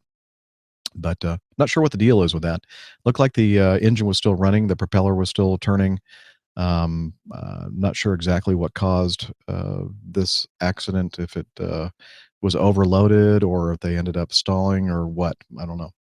Maybe you know. If you do, let us know. So getting back over here to our feedback, Ken says, it's May 2nd, 2017. I'm sitting at my home office, a little frustrated. I only need 4.5 hours, 4.5 more hours of solo time. And for almost 3 weeks in a row, the wind in Louisville has been too high to fly. It ranges from 8 knots with 17 knot gusts to 20 and 30 knots variable. I have completed all my cross countries. My right my night flight requirements, etc., and have been keeping sharp on my home flight simulator. Yes, I went all out. 3-screen sim with all the controls running X-Plane 11. I travel often for work, fly Delta, and look forward to meeting the crew during one of my many flights through the Atlanta airport, my home away from home. Just a quick note to all of you that I thoroughly enjoy the show. Listening to all of you and your insights, stories, opinions helps to keep my aviation passion alive. I'm a Navy veteran, served 6 years in submarine duty, and decided it was time to get above the ocean and land at 50 years old. I started late in my life, but never realized what I was missing. I love the aviation world, the people, the learning process, and really looking forward to getting my private pilot license. Keep up the great podcasts. Ken. Thank you, Ken. I'm glad that we're an inspiration to you, and you are an inspiration to us. That if you have a passion for something, go for it.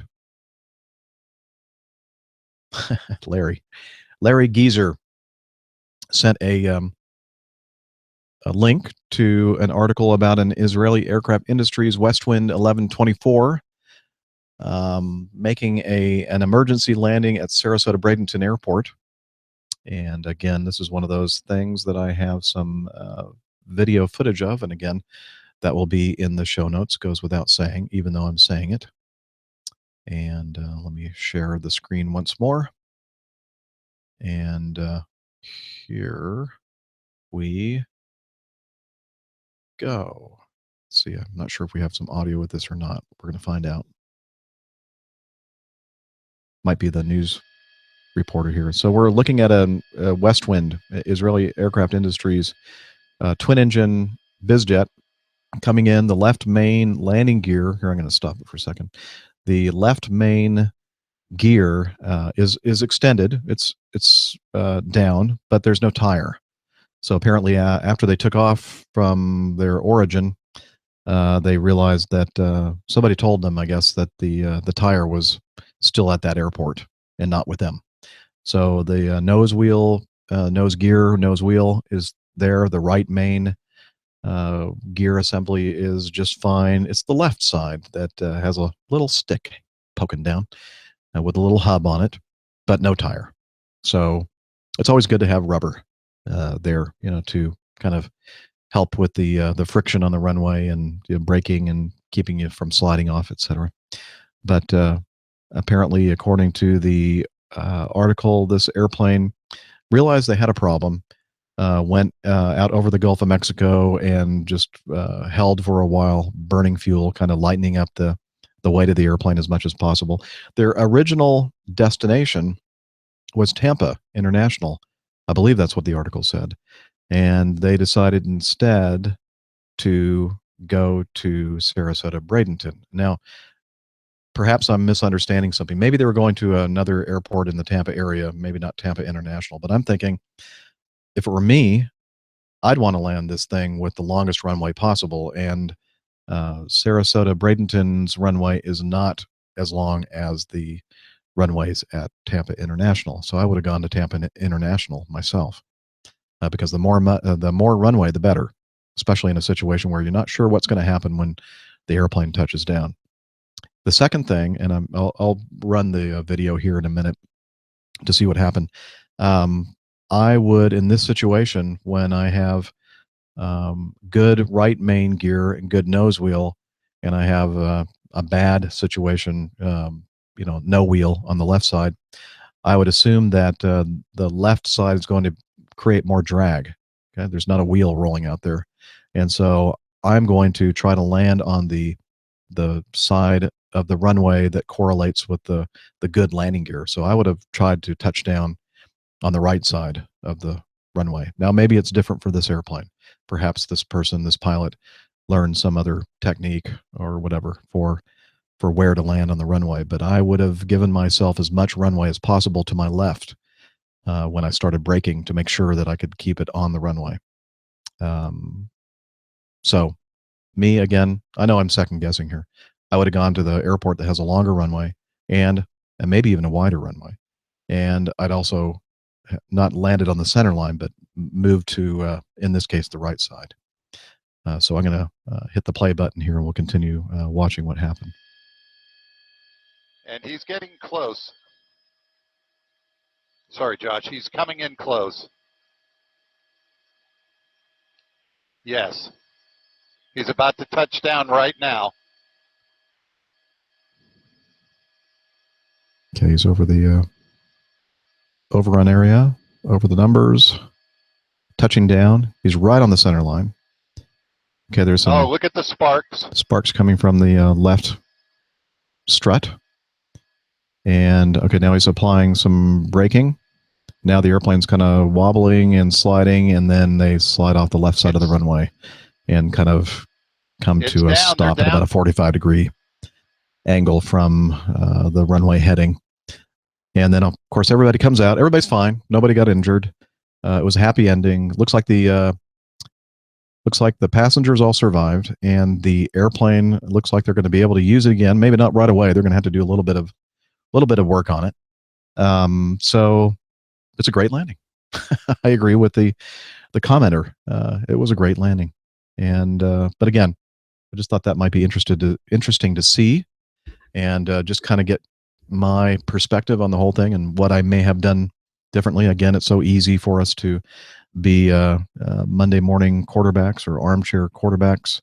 Maybe the West Wind 1124. By the way, I think that was manufactured by, what was it, Aero Commander years ago. And then I think that Aero Commander sold the rights to that jet to Israeli Aircraft Industries. And yeah, so it was, yeah, as they say, Miami Hicks says, just buff out the paint. It's good. It's all good. So, it's hard to argue with the outcome here.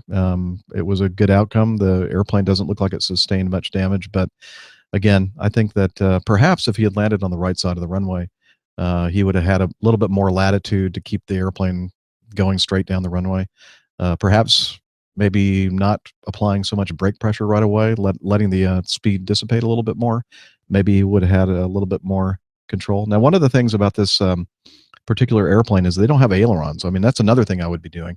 I would have had, full ailerons on the good side or toward the good side of the airplane to keep the left wing up as long as possible. But in this case, I believe this airplane doesn't have ailerons. It's just spoilers. So in order to bank the airplane, the spoilers come out on the upper portion of the wing surfaces, and that spoils the lift, and that helps aid in banking the airplane, or that's what banks the airplane. Whereas in most airplanes, the ailerons actually deflect and cause the shape of the wing to change and more lift on one side than the other. And sometimes if you're in a steeper turn, spoilers do also come up to help aid in banking the airplane. But in this case, I don't think that putting the control yoke into the direction of the good gear would have made any difference at all, because it's that kind of system where it's just you're just spoiling lift on the wing. But again, I'm not an expert. Could be completely wrong about all this, but looks like they got out of it okay, and hopefully it won't cost too much more money much money to fix the thing. Okay. Let's see. That's enough of that one. Let me get back here to my notes and move on to some audio feedback from Max. Hey there, APG crew and community. This is Max up in Charlotte, North Carolina. And I think the last time I left some feedback for you, I was getting ready for my instrument check ride and was a little bit nervous about that, but I'm glad to let you know that went great and passed it with flying colors. And since then, I have also completed my multi-engine land. And as of today, May 2nd, 2017, I'm a newly certificated multi-engine land commercial pilot. So if there's any corporate people out there who need a pilot, just let me know. Congratulations. But I'll be going to CFI school here in about 2 weeks. And just wanted to give you an update on what I've been doing and how things have been going. I hope all is well with everybody, and I look forward to hearing your next show. Have a good one. Bye. Again, congratulations, Max, from everybody on the APG crew and the APG community. We're all clapping. So way to go. Instrument check ride, multi-engine instrument rating. Wow. That's quite an accomplishment. And yeah, if you need somebody to take you somewhere, call up Max. He's there. He's waiting for you.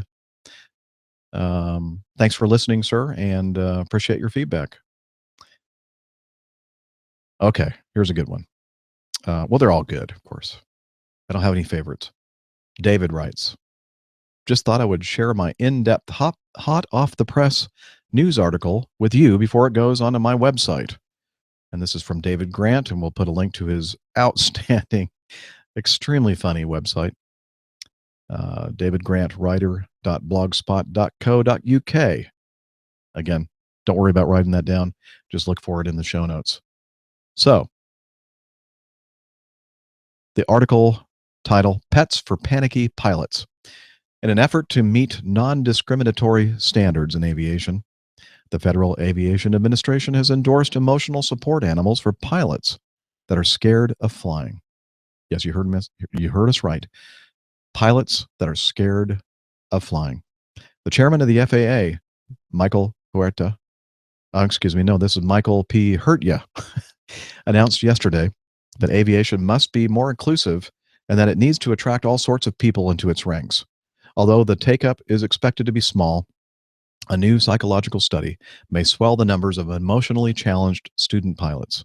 The Center for Error Research of Stupid Pilots on Landing and Takeoff, that's an acronym, CRSPLAT, believes that a higher level of anxiety in the cockpit may be an advantage in safe flying.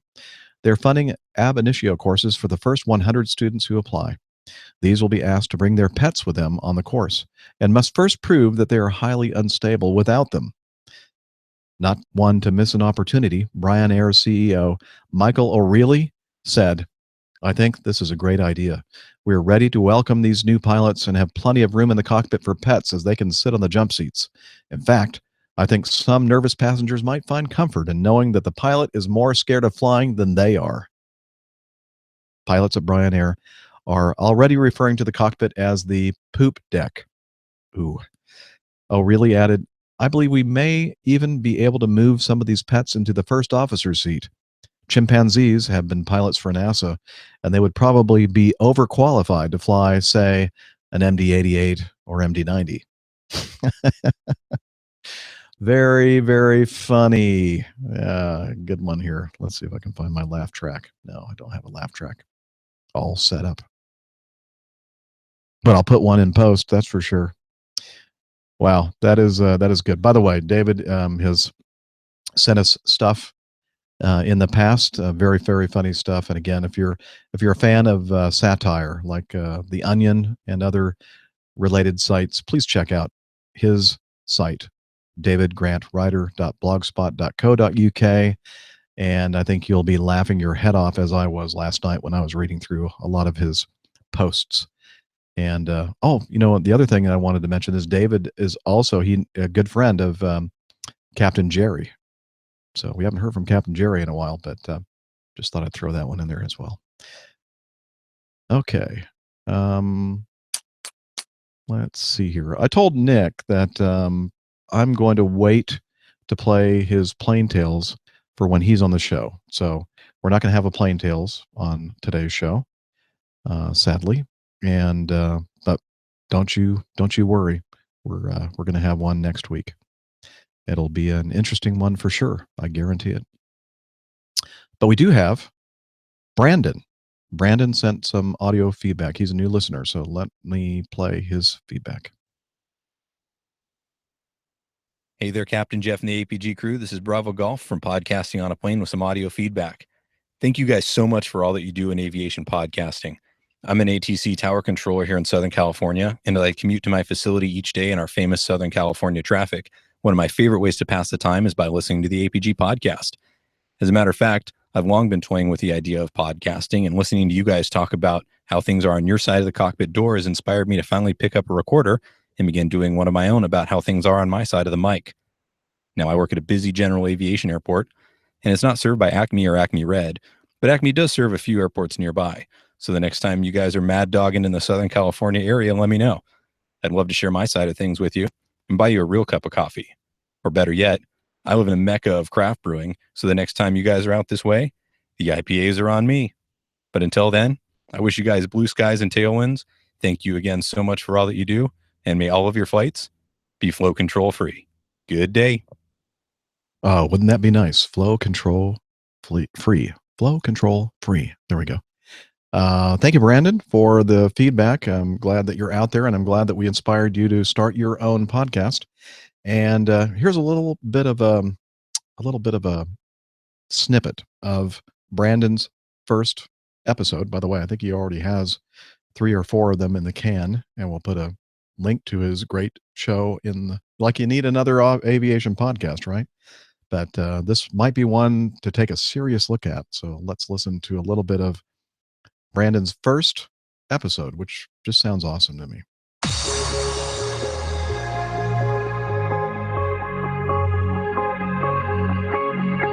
Today on the podcast, an introduction to what the podcast and myself are all about, and a story that really hits home.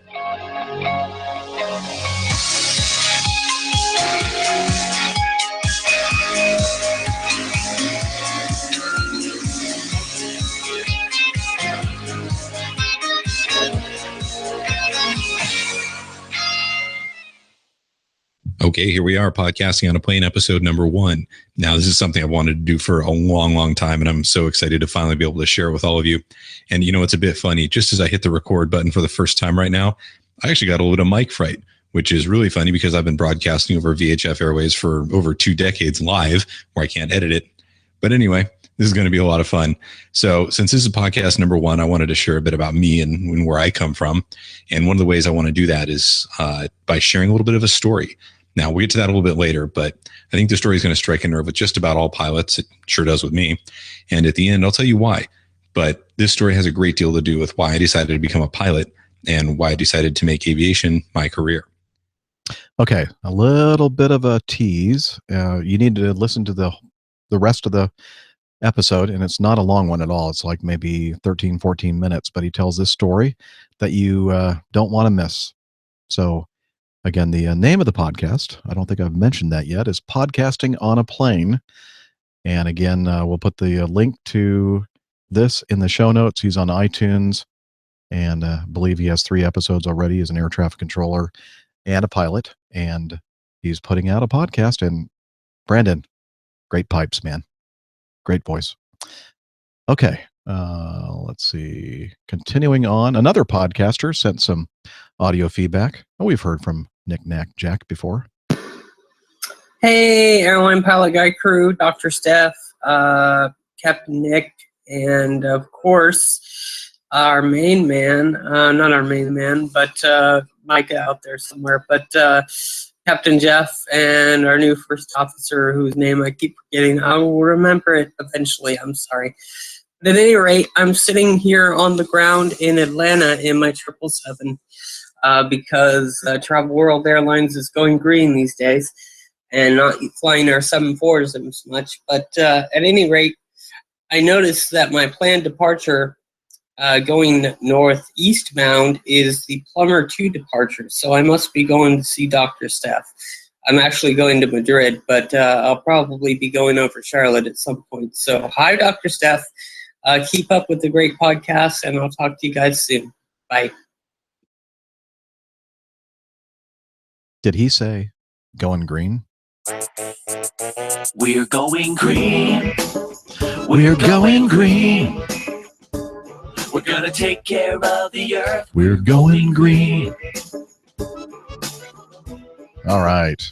So, Nicholas Jackson is a simulator pilot flying from Atlanta to Madrid, and he's going to be flying over Stephanie's place, and he's on the Plumber 1 or Plumber whatever number. Actually, that's what all of us called it at first when they instituted these new standard instrument departures recently, and turns out that it's not Plumber, even though that's what it looks like. It's PLMMR. It's actually Palmer. And if you start looking at some of the other waypoints on the departure, you'll notice it has a golf theme. Yes, it's actually named for Arnold Palmer.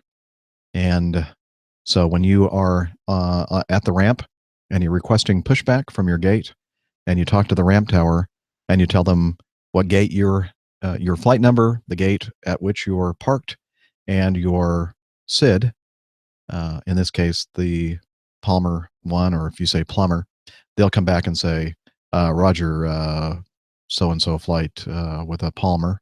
they'll make a point of correcting you that it's Palmer, not plumber. But some of us still say plumber because we're just obstinate and just want to be, a pain.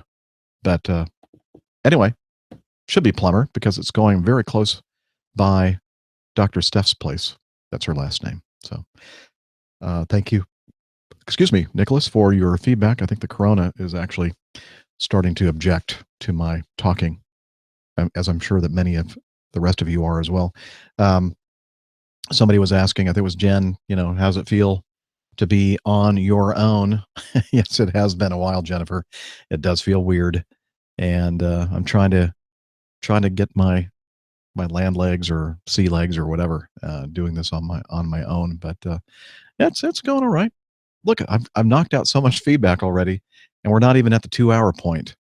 No wonder I have so much darn feedback, and it gets so backlogged, because when you have 3 or 4 of us on a show, everybody wants to put in their own 2 cents worth, and makes for a much longer show. So you can blame the other people, the other part of the APG crew, for the reason that this show is so long. That's my story anyway. Kevin writes, Dear APG crew, I've been with Captain Jeff since approximately episode 50. Have to admit I was skeptical about guest hosts. Yeah, me too. And that it would ruin it. But Jeff, you've done a great job keeping the flow of the show, being true to your values and intent. I've come to really enjoy Dr. Steph's general aviation perspective and cohesion she provides, along with the old pilot's plain tales and humor that keeps Jeff's finger on the bleep button. Great crew. So other than scratching your back, I'm writing because I saw an interesting chemtrail tonight. I immediately got on my Flight Radar 24 app to see what plane would make such a distinct pattern, but there were no flights shown on that part of the sky. It reminded me of some chemtrail images I'd seen on the internet that claimed to be that of the super secret Aurora project that is supposed to utilize a pulse detonation engine. I'm not a conspiracy guy, but I'd like to think our government is still developing top secret planes that we won't know about for years. I'm fascinated by the SR-71's amazing technology, performance, and story of human ingenuity. This is all my long-winded setup for asking, what in the world do you believe would have created this type of pulsed contrail? I shot this photo about 5 minutes afterwards. Sorry. So the puffballs aren't as distinct as they were originally. It's all the more intriguing because it didn't show up as a flight in the ATC system. And with all the time you guys spend at 40,000 feet, do you ever see things 40 to 50,000 feet above you? If so, what have you seen? By the way, I'm not talking aliens. Again, I'm just fascinated with the development that goes on or into these amazing aviation technologies. Your long-lapsed GA pilot listener, Kevin in Portland, Oregon. Well, hey, Kevin, we haven't forgotten about you, and welcome back. In the picture here that we'll put in the show notes, it does look a little suspicious. Now, the thing that you have to think about as far as the altitude, once you get up into out of the troposphere and you're up in the stratosphere, I don't think that you can actually. I don't think atmospheric conditions are right for producing a contrail. I could be wrong about that. I'm not a scientist, but my understanding of how contrails are formed and the atmospheric conditions required to create them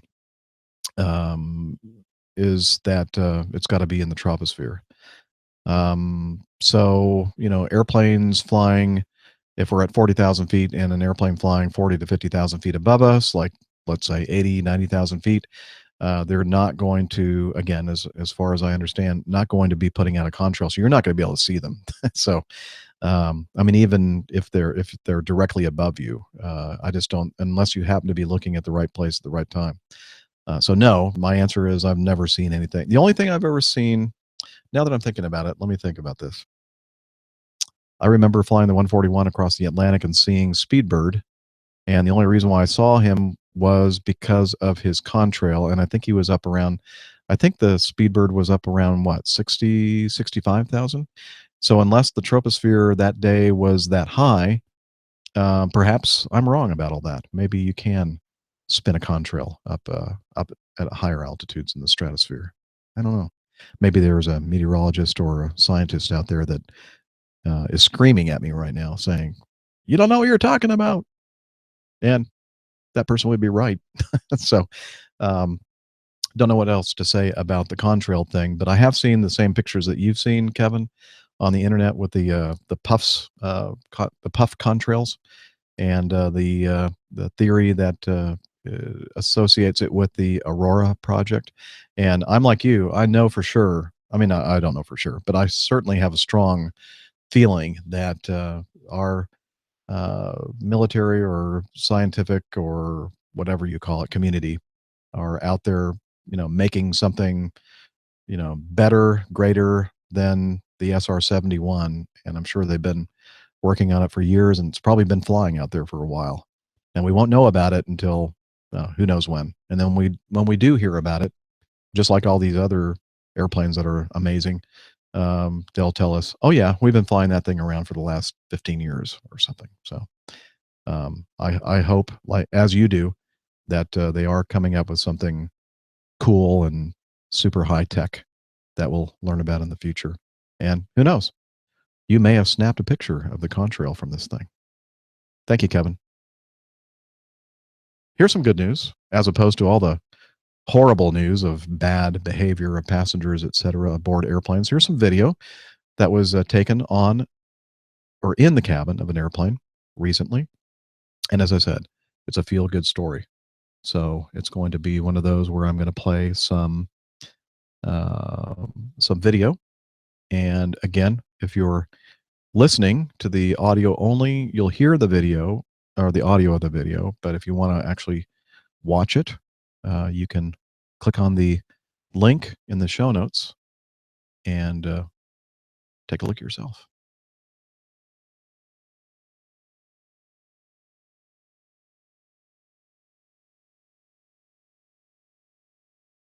Make one special announcement before we go. About 22 years ago, I retired from the United States Air Force, and I had the privilege of flying F-16s, both as a combat pilot and as a test pilot. And for the past 22 years, I've been flying with Southwest. And today is a special day. Ever since I started with Southwest, I've kept track of the passengers I've flown. And today I'm flying my 1 millionth passenger. Yay! Why did it do that?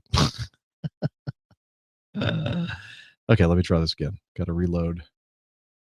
There's more to it than that. By the way, this guy is...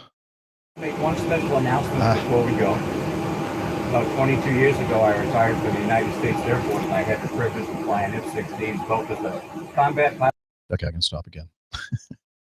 More work in post-editing. This is the captain, and he's standing at the door, and he has the headset that you have at the front of the aircraft, and he is looking down the aisle of the airplane, Southwest Airlines 737, addressing the passengers of the airplane. So that's the setup, and so let's start it again. Make one special announcement before we go. About 22 years ago, I retired from the United States Air Force, and I had the privilege of flying F-16s, both as a combat pilot and as a test pilot. And for the past 22 years, I've been flying with Southwest. And today is a special day. Ever since I started with Southwest, I've kept track of the passengers I've flown. And today I'm flying my 1 millionth passenger. Yay! And in honor of that, I have a bottle of champagne. I have an autographed copy of your boarding card from me. And in addition to that, I did a little bit of snooping, and I found out how much you paid for your ticket. So in an envelope, I have in cash the amount of money you paid for your ticket. And the lucky person is Miss Miriam Creek. It's Dr. Steph. I think Dr. Steph's son is her. That's what it looks like. So he's walking back with a bottle of champagne. If you could just go ahead and ring your call light, Miriam. Oh, he knows where she is. If he knows how much she paid, he knows which seat she's in. All right. She's handing the bottle of champagne to Miriam and an envelope with the money that she paid for the ticket. All right. So that is cool. So thank you. Was it, I think Dispatcher Mike asked if I'd seen this, or maybe somebody else did, one of my Facebook friends. But Dispatcher Mike did talk about it on his episode this morning. Now, the thing I'm wondering about is how many pilots out there actually keep track of the passengers they've flown. I've never even thought of doing that. Not that there's anything wrong with that. I mean, I don't even keep a logbook, so I don't even keep track of anything. But yeah, as Micah says, note that he's not slapping anyone. The only thing he slapped was slapped that bottle of champagne to the lucky passenger who was the millionth passenger. Again, I'm not sure exactly how. I'm sure plus or minus 100. But somebody else wrote in the comments here that not our comments, but the comments to this video on Facebook, that hey, I thought I was the only one that was keeping track of passengers. He keeps track of passengers that he's transported, hours if he's flown. Of course, everybody, well, most everybody does that. I don't. Miles flown, other data like fuel burned, all that kind of stuff. And all I can say is I've been flying for more than 28 and a half years for Acme and a little over 7 for the Air Force. So I have more than 20,000 hours of flying time. I guess I could do a rough guesstimate of how many passengers I've flown over the years, based on an average number of passengers per flight and all that kind of stuff. But I don't know. Good for him. I'm glad he kept track of all that data. That's cool. So again, I thought that might be something that you'd be interested in. And let's head back over here to my notes and see what else is here in the feedback folder. Looks like Alex. He says, "Hi guys, Alex Stroud, yet again. I had a question that came to me from a very old episode. I'm currently listening to all the episodes, and in the mid-30s somewhere, Jeff mentioned that most pilots are the technical and scientific types, while creative types don't usually pursue a career in aviation. He also talks about being great at maths, but not so good with English. I'm pretty much the polar opposite, very creative and did well in school in English, but I'm terrible with maths." Now, Alex, I have to tell you, based on your feedback, it doesn't look like you did very well with English either. Okay, I continue. I find it very hard to do advanced maths. I can do addition, subtraction, multiplication pretty well. Commas, please. But more advanced stuff is beyond me, in my head with no effort, like a lot of people seem to do. My question is, will this make it difficult or even impossible for me to pursue a career as an airline pilot? Also, do you have any tips to help me improve my mathematic abilities? Cheers, and I wish you unlimited visibility, tailwinds, and cruise. Keep the blue side up, and God bless. Okay. So, as I mentioned earlier to Mayrod's, I guess the first piece of feedback, while in my experience, most of the people that I fly with are more toward the technical, practical, what would that be, left brain kind of types. That doesn't mean that there are right brain people, more people that are more creative and maybe not so great at the practical, the mathematical, scientific kind of stuff. No, it's not a requirement. I'm just saying that's, in my experience, that's what most of the people that I've flown with are. And again, you have to realize that most of the people that I've flown with also were from a military background. I don't know if that's a a factor that changes the demographic or not. But no, it's not. And many of us, even though I'm kind of technically, practically minded, I'm also I do have some creative streaks. The podcast is one of those, by the way. It's an outlet for me, Captain Nick, and others out there that we get a chance to be a little bit creative and exercise that part of our brain, as well as music. I have this electronic keyboard behind me, a digital piano, and I'm a trumpet player, and I like listening to classical music and jazz, and I like watching and going to Broadway plays and opera, even. So, we're all different, and I was just trying to use a broad brush stroke when it came to. It seems that most of the people I fly with are a certain way, but that might be wrong. Unless you really get to know a person, you don't know for sure. You're just looking at and gauging a person from their appearance and the very just below the surface level of information about them. And maybe once you get to know the people a little bit, then you realize, oh, I was completely wrong. This person is much more creative and fine arts centered than the scientific engineering kind of centric person. I think I've mentioned this before on the show as well. It seems odd to me that you would think that people that are in my business, my line of work, would be the kind of people that are into gadgets and technology and know their way around a computer and probably could get inside of a computer, take it apart, put it back together. They know how to do web pages, and they know how to do some computer coding and that kind of thing.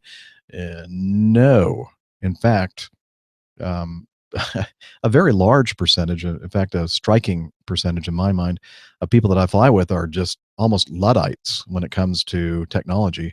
I still fly with guys that, and yeah, if you're listening, if this person, that has like an old flip phone instead of a smartphone, there's nothing wrong with that. My wife has a flip phone. She refuses to get a smartphone because, well, she has her reasons. But you'd think that people would be like me, and want the latest, greatest piece of technology and, know how to, make their own website and all that kind of stuff. And no, it's not. I found quite the opposite, in fact. So I guess what I'm trying to say is I probably shouldn't say that you find more of this kind of person than this kind of person in this career field. And maybe we're just like the general population and we all have about the same demographic distribution as all other career fields. I don't know. So I'm not sure where to end, but just say, no, you don't have to worry about, as long as you know basic mathematics, you don't have to know how to derive the area under a curve using calculus or something like that to be a pilot. You just have to know how to multiply by 3 and divide by 3, and that's pretty much it. No, a little bit more to it than that, but I wouldn't worry, Alex. You'll be okay. Okay, that is the end of the feedback folder. This is about the number of feedbacks we get to in a normal show, and we're just just shy of the 2-hour point here. So I'm going to go into the big feedback folder, which has more than 100 pieces of feedback still in it. And if you're one of those people who sent in feedback months ago, I apologize. Again, we try to get to all of them, but it's impossible. And we try to pick the best, not best in quality, but best as far as what most people that listen to the show would be interested in hearing. And sometimes people send in questions that have been answered before because they're newer listeners, and so we tend to kind of skip those pieces of feedback as well because the folks who have been with us for quite some time are going to go, oh no, not that same question again. So, and it's not your fault. I understand that. You can't start listening from episode number 1. Well, I mean, some of you do, and those people have what we deem is the APG syndrome. Doctor, give me APG syndrome.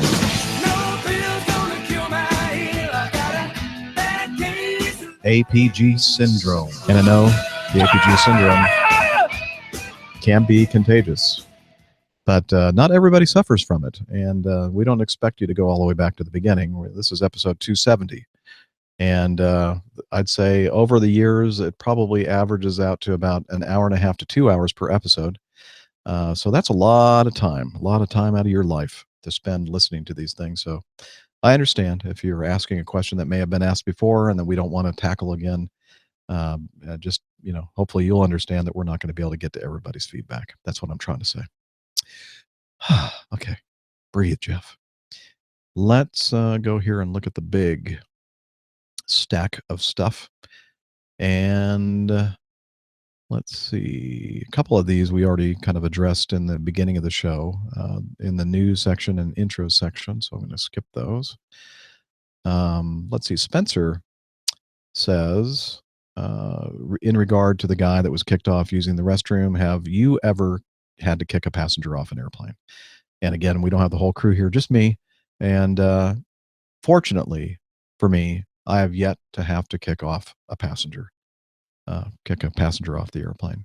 But I will if it's necessary, if I think it's some kind of a security issue or whatever. But and I've had a few times had to be a referee and talk with a passenger outside of, I usually get them off the airplane, just out the front door, so the whole cabin is not, watching an audience. Not because I'm afraid that it's going to be on, social media or the network news. It's because I think it's the right thing to do. When you talk to a passenger, I'm sure that they're going to be embarrassed that they're involved in whatever the altercation or the situation is. So out of respect for that, bring them off the airplane, talk to them, hear what they have to say, what their gripe is. I listen to the cabin crew to see what's going on, what their perspective is and everything else. And I try to, smooth all the ruffled feathers and see if we can come up with a positive solution. And in every case that I've had to do that, it's worked out. Now, I'm sure that, sometime in the future that may not work. And I'll have to use my best, what's the word I'm looking for? Wow. Must be tired. My best judgment, there we go. My best judgment to determine what the best course of action is. So, thank you, Spencer, for the question. Let's see. Ray, my neighbor to the north, he writes in. He says, "Oh, Captain, my Captain," quoting Twitter's OTD 30 April 1966. Oh, on this day. Okay, there we go. On this day on the 30th of April, 1966, Air Force Flight Test Center test pilot Colonel Joseph Cotton saved XB-70 Valkyrie No. 2 from destruction following an in-flight emergency in which the landing gear failed to lower into position. He crawled to a relay box containing 2 malfunctioning terminals and short-circuited them. And then he puts in his editorial, I think they mean bridged, with a paper clip whereupon the gear extended normally. Okay, so again, relay box, he crawled down to it, 2 malfunctioning terminals, short-circuited them or bridged them with a paper clip, whereupon the gear extended normally. Okay, the journalist got a tad carried away here. Terminals are kind of dormant things. They don't really do anything. It was the switch logic module to which they were attached that didn't work. But as W.S. Gilbert said, "I'm telling a terrible story, but it doesn't diminish my glory." Cute. So when I'm sitting in my economy comfort seat with the extra leg room, but the seat pitch doesn't quite match the window spacing. Yeah, I know. On the hometown airline, yeah, something goes slightly awry. I fully expect, I never read it, but I'm sure that the fine print on my ticket mandates it, that my captain arms himself with a paper clip, crawls into the electronics bay, and fixes the problem. Dude, that's what that 4th stripe on your epaulette entails. No, it doesn't. Of course, that's if I'm on one of the hometown airlines, sturdy and valiant Boeing or McDonnell Douglas. Don't get me started on Boeing's usurping of that fine Santa Monica company's name, aircraft. Actually, in this case, Ray, Long Beach. That's where that thing was made. If it were one of the Toulouse spawn of aircraft, their FMC would probably send a 200 kilovolt spike to the terminals, melting the paperclip, killing the pilot, and effectively welding the undercarriage into their wheel wells, just to prove that the computer is really who's in control. I'm going to reread that. That's worth rereading.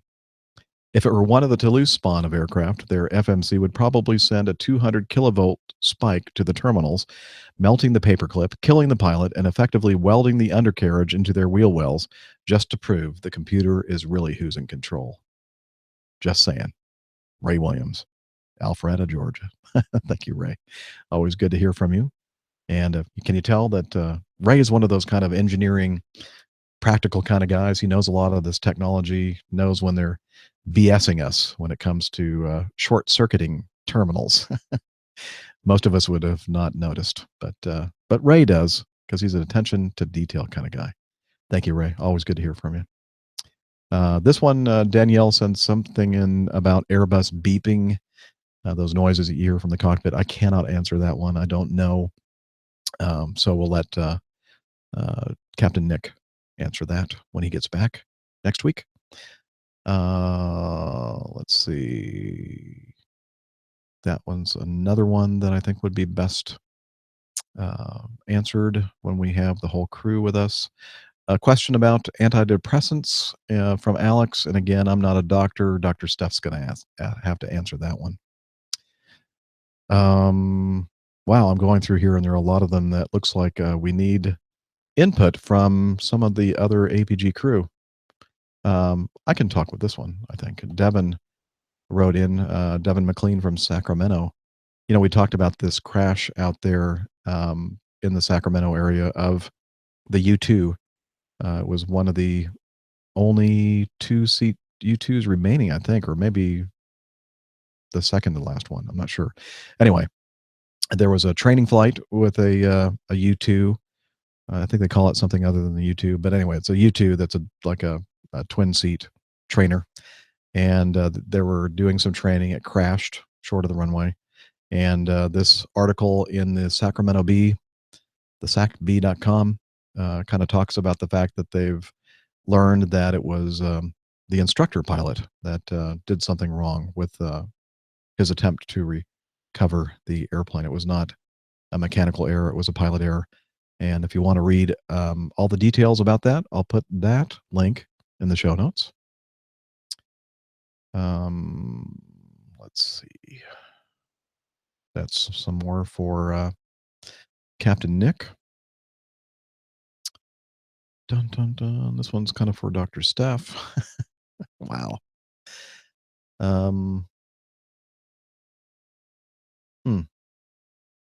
Yeah, you know what? I think I'm just going to get in trouble if I start trying to answer some of these questions that weren't really pointed at me or for me. So what I'm going to do is I'm going to end this show. That's what I'm going to do. Just a little over 2 hours. So this is a treat for those of you who are listening to episode number 270. It's a shorter show for a change. And next time we get together in this little community we call the APG, we're going to have most likely at least Captain Nick and I. We're still trying to decide when we're going to get together and record the show at Pittsburgh, but he's going to be there getting in on Thursday. I'm getting in, as I mentioned, on Wednesday, and we're thinking about recording a show before we record the live thing Saturday night, which is not going to be really a regular show at all. That's just kind of an extra thing that we do. And it's possible that Dr. Steph will be able to join us as well, hopefully. And unfortunately, Dana is, wow, Corona just wanted to make its presence known. Unfortunately, Dana won't be able to make it because he had already scheduled or booked a cruise. So he's going to be out there cruising the high seas somewhere. and he won't be with us at Pittsburgh, but trust me, he really wishes that he could be there as well. So next time we do the show, it'll be at least Captain Nick and I, perhaps Dr. Steph, and we'll tackle some of these pieces of feedback that were kind of directed toward them, and they'd be better at answering than me. And let's see. So, as we like to say, as the show winds down and you're hearing the music in the background, if you want to learn more about the show, you can head over to the airlinepilotguy.com website. That's airlinepilotguy.com. There you'll find information about the show, both video and audio, ways to listen, where you can find us, how to send in feedback. You can find out about the crew, our bios and such. A lot of good information there. The APG store is there as well if you want to order a T-shirt or a laptop sleeve or whatever with the logo on it. Also, we have all kinds of stuff. Just check it out. The Coffee Fund, if you want to kind of dabble in that and become part of the Coffee Fund cadre, information about that is there as well. So head over to that wonderful site, airlinepilotguy.com. We are also on social media. Dr. Steph usually does this for us, but I can talk about it. We're on Twitter at APG Crew. That will we all 5 of us follow that, and then we also individually have IDs on Twitter. I'm at Airline Pilot Guy, and we have Old Pilot and Dr. Steph Plummer, I think, or Dr. Steph Plum. I'm not sure.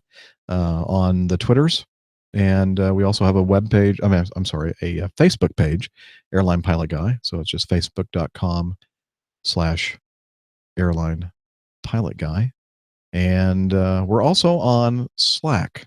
And Hillel is here to tell us how you can join us on that piece of social media. APG listeners, if you want to be part of our Slack team, please send an email address on Twitter to me, Hillel, HI11E1.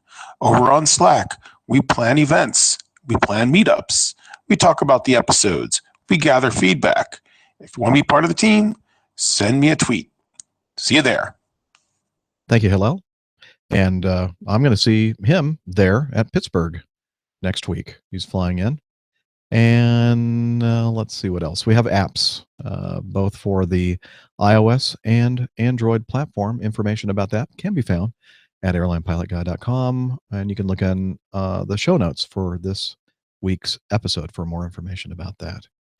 And looking forward to seeing those of you who are able to make it to Pittsburgh next week. We're going to have a great time. And we'll do our best to record as much as possible. I'm going to try to do as much streaming as possible. So again, follow us on Twitter and Facebook, and there hopefully you'll be able to see some of the goings on of the APG crew and a very small part of the APG community while we're in Pittsburgh. So that way we can kind of keep up with each other, keep connected, and that's the beautiful thing about this wonderful community. And until next week, wishing you clear skies, unlimited visibility, and tailwinds. Take care, and God bless. Ba-doom, bam. Let's see, where's the thing I sometimes like to play?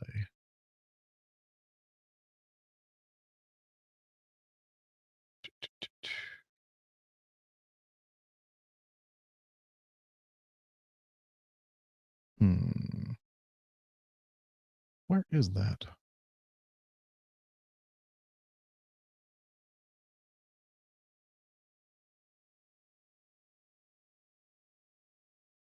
Yeah, I can't find it. I was going to do the Muppets thing. Some of you know what I'm talking about.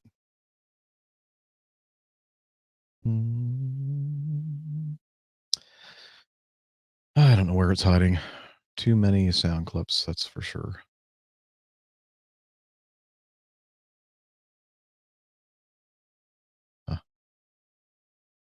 Nope. Oh well. So now I'm going to come over here and put the chat room in front of me so I can see what you guys are talking about.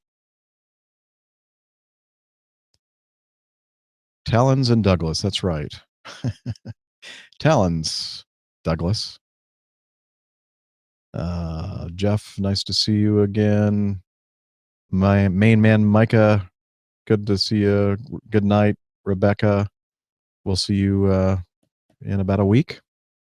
One more podcast in the can. Yes. A long PTUK and a short APG. That's right. That's what I was doing, Lane Street. I was trying to balance everything. I should have mentioned that. Yeah. The something's in the water or something. Something's off.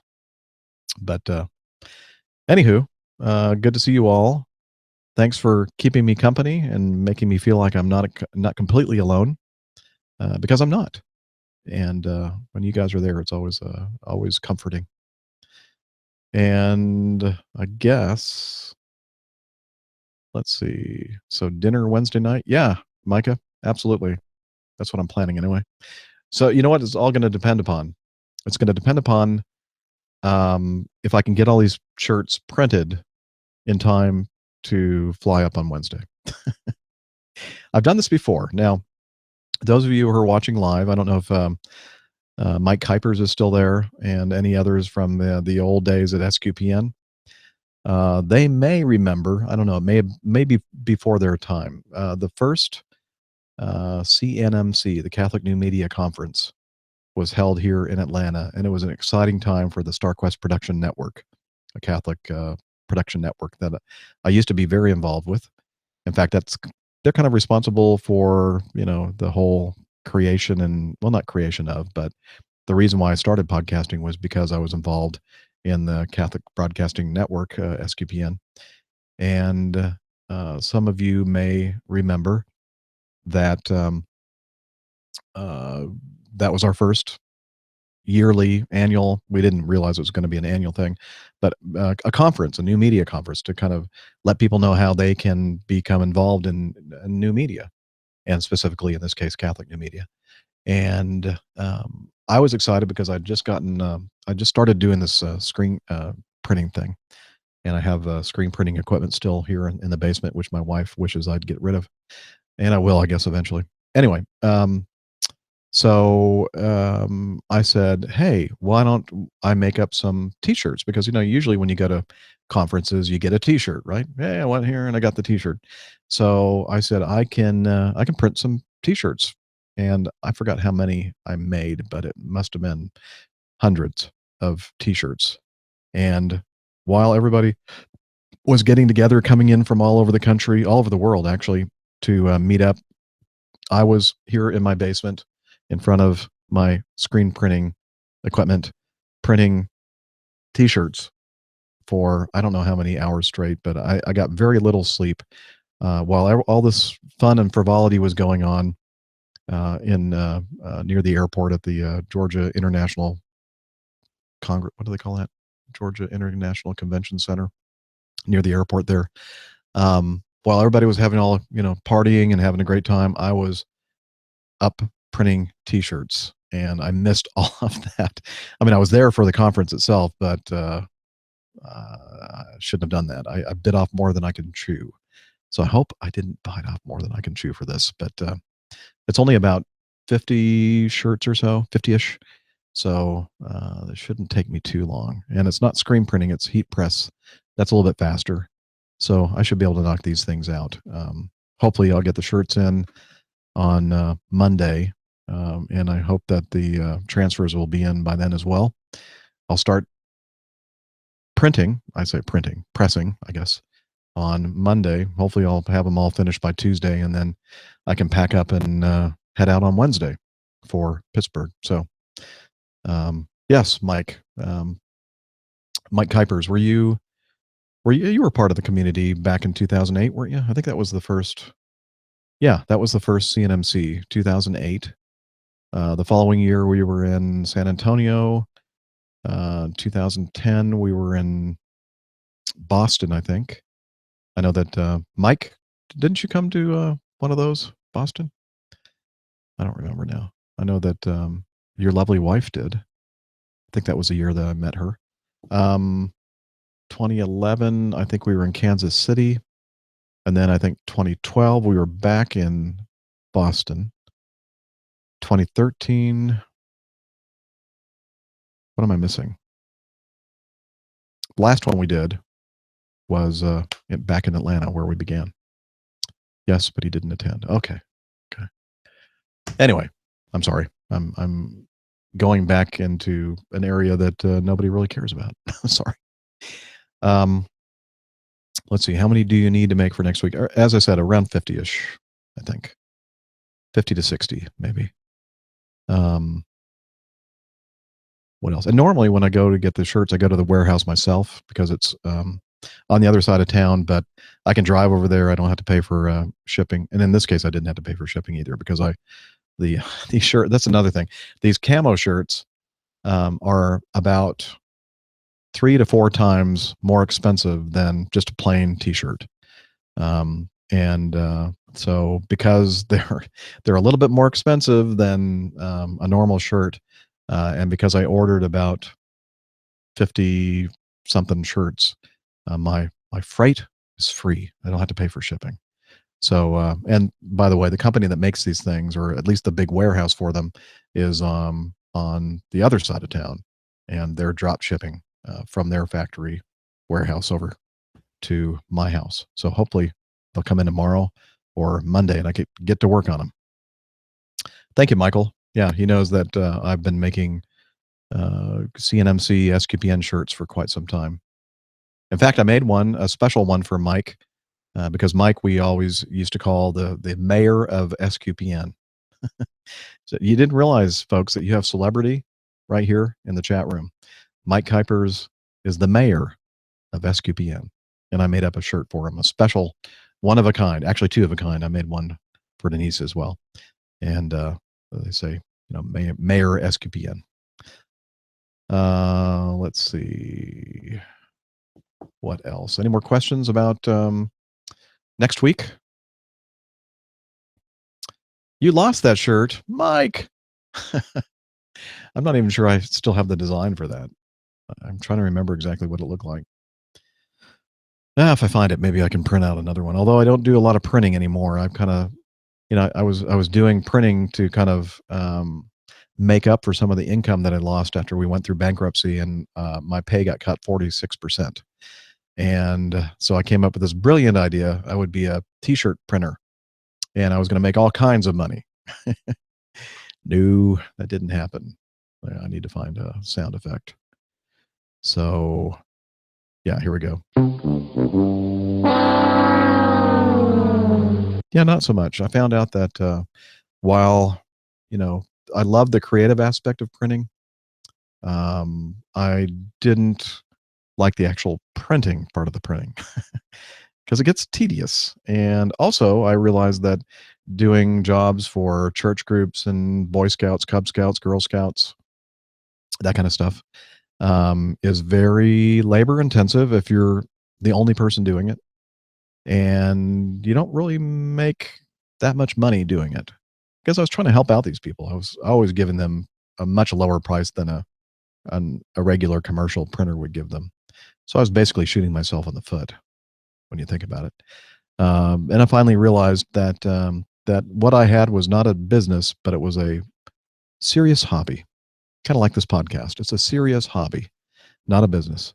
And so I started turning down people when they asked me, hey, can you do our shirts? And I go, I just don't have time. Because what I found was I would spend several days doing the artwork, which is, a lot of work. Those of you out there who are graphics people understand.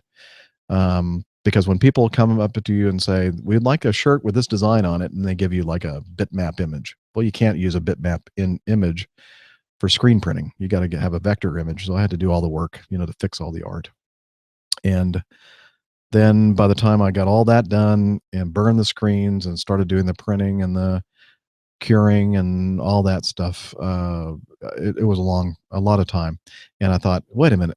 So I just spent basically a week printing 300 shirts or whatever. And I could have gone out for the afternoon and flown to Huntsville, Alabama and back and made more money. So that's when I realized that I wasn't making efficient use of my time. So I'm trained to fly airliners, and I get paid well to fly airliners, and that's probably what I should do instead of trying to do something that is not very efficient as far as making money. So, bottom line, I learned that if you're going to make money printing T-shirts, you have to hire a bunch of employees, buy a bunch of automated equipment, and have a sales staff and all that, and then basically turn something that you sort of enjoyed doing into a business that you hate. And even then, probably wouldn't make as much money as I make flying airplanes, and which I love doing. So there's my story about my failed business printing T-shirts. You're welcome, Lane. I always enjoyed helping the scouts out and helping the church groups out, etc. And anyway, so I know that it's getting late, especially for those of you in the UK and in Europe. Thanks for hanging out with us in the live chat. Looking forward to the get together next week. It's going to be a lot of fun. As I mentioned, I'm going to try to remember to include all of you in the community in the festivities as well as best we can. Maybe set up some live streaming here and there, and try to make you a part of this as much as I can. Because again, this thing wouldn't be anything without the community, honestly. And so, thank you, and I'll see you, I don't know, in a few days, I guess. Take care, everybody.